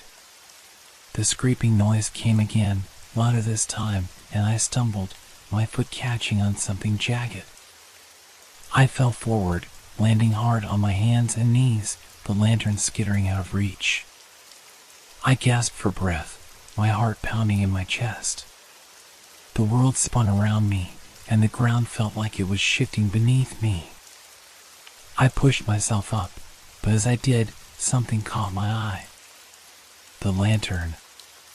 It was still glowing, but it wasn't on the floor anymore. It was hanging in midair, suspended as if held by some unseen force. I froze. My blood ran cold. The scraping sound grew louder, now accompanied by a low, guttural growl. It was coming closer. Something was here. I scrambled to my feet, my heart in my throat. I had to move. I had to get out. But my body refused to obey. The ground trembled beneath me, and then a figure stepped out from the shadows. Not one of the figures from before. This one was different. Tall, almost impossibly tall, its body thin and elongated, its skin pale and stretched tight over its bones. Its face was obscured by a veil of blackness, but I could feel its eyes, empty, hollow eyes, staring into me. It took a step forward, its long, spindly fingers reaching toward me, each joint bending at impossible angles. I backed away, my breath coming in short, desperate gasps. But it was too late. It lunged at me. I screamed as the thing's hand closed around my wrist, its fingers digging into my flesh with a bone-crushing grip. I struggled, but its strength was too much. It pulled me forward, dragging me toward the darkness. I could feel its cold breath on my neck, the stench of death and decay filling my nostrils. And then, just as I thought it was over, the ground beneath me cracked. The tunnel seemed to shift again, a violent tremor rattling the walls. The thing's grip loosened for just a moment, and I broke free. I didn't hesitate. I ran. The sound of the thing's footsteps echoed behind me, growing louder and faster with each passing second. The walls seemed to close in, but I couldn't stop. I had to escape. I rounded a corner, my foot catching on something hard. I fell again, pain shooting up my leg as I crashed to the ground. I scrambled to my feet, but before I could move, I heard it, the sound of something large and heavy crashing behind me. I turned, my heart in my throat. The figure was standing at the end of the tunnel, its long, twisted body silhouetted against the faint light of the lantern.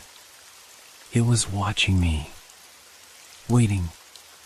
And then, the growl came again, this time louder, almost deafening. The ground beneath me shook violently. The air was thick with an oppressive force, like the mine itself was alive. I had to get out. I had to survive. I didn't look back. I couldn't. Every instinct screamed at me to run faster, to put as much distance as I could between myself and that thing lurking in the shadows. The sound of its growls vibrated through the walls, the tremor shaking the ground beneath me. The lantern still dangled eerily in the air ahead, its faint light guiding me forward, but it was becoming harder to focus on it. The dark, suffocating space around me seemed to press in, closing like a trap. I stumbled over the uneven ground, my legs numb, my mind a blur of panic. The tunnel twisted and turned, a maze of crumbling stone and jagged rocks. Every step felt like it could be my last. I wanted to scream for help, but the words died in my throat. There was no one left to hear. No one left to save me. I had no idea how long I had been running. Time had become a distant concept, lost in the chaos of fear. The growls behind me faded, but the silence that followed was even worse. It was as if the darkness itself had swallowed everything, leaving only my ragged breaths to echo through the empty space. And then I saw it. A doorway. I barely registered it at first, the dim light casting strange shadows on the edges of the opening. It was small, hidden in the curve of the tunnel, but there was something about it that caught my eye. Something that felt like a promise of escape, a chance to get away from whatever nightmare was chasing me. Without thinking, I ran toward it, my hand shaking as I reached out and pulled at the door. It creaked open, revealing a narrow, stone staircase that led down even deeper into the earth. I hesitated for a moment, the instinct to run battling against the strange pull of the stairs. What was down there? Was it safe, or was it worse? But then the growl came again, a low rumble that seemed to shake the very foundation of the mine. I didn't have a choice. I stepped inside and slammed the door shut behind me. The staircase spiraled downward, the air growing colder with every step. The walls felt wet, slick with moisture, and the ground beneath my feet was soft, like mud. I descended slowly, my hands gripping the railing as I fought to stay steady.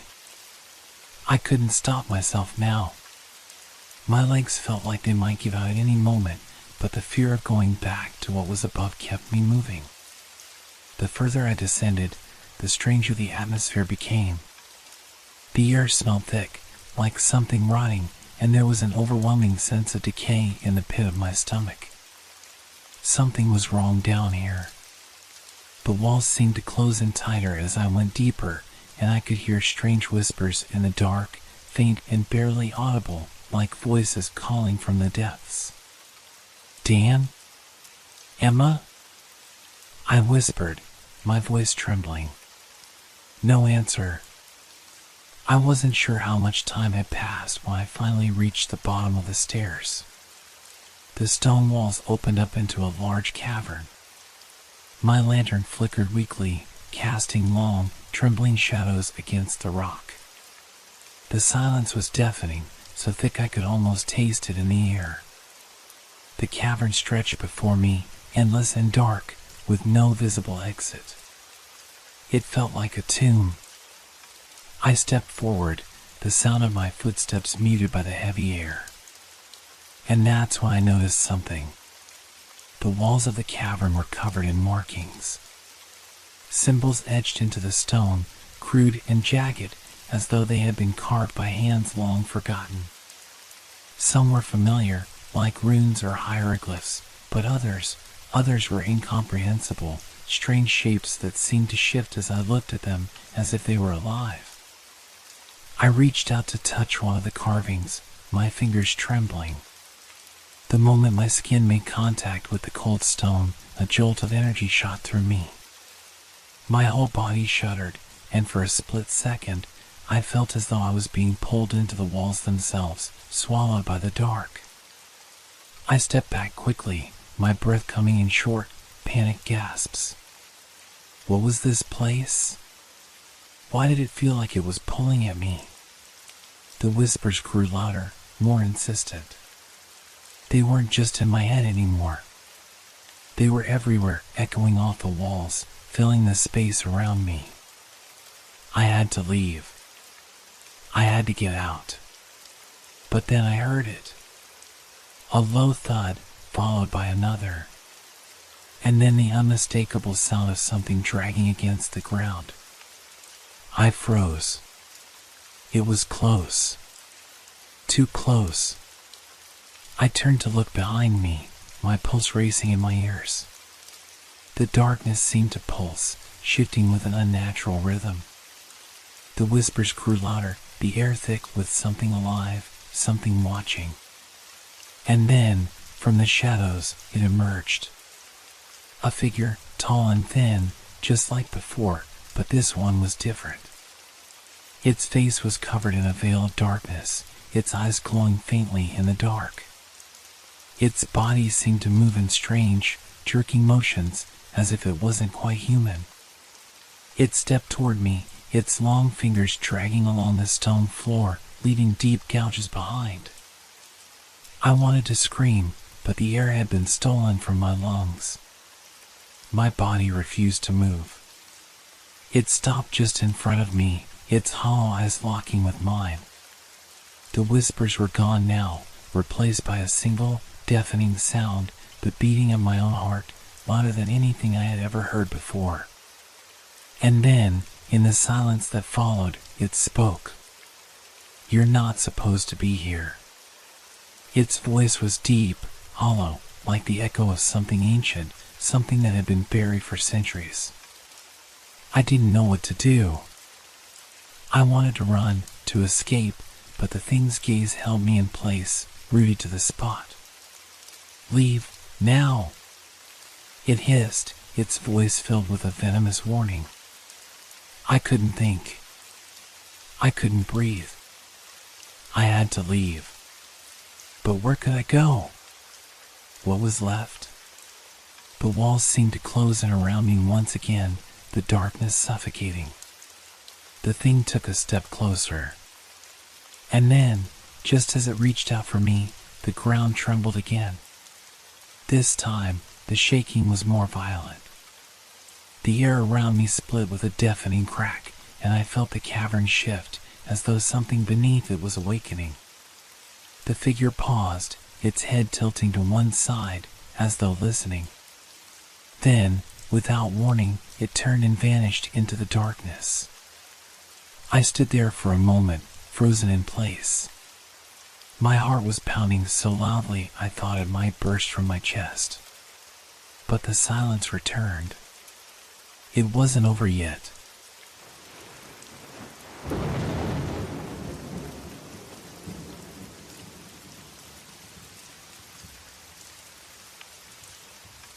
Thank you for making our stories part of your relaxation time.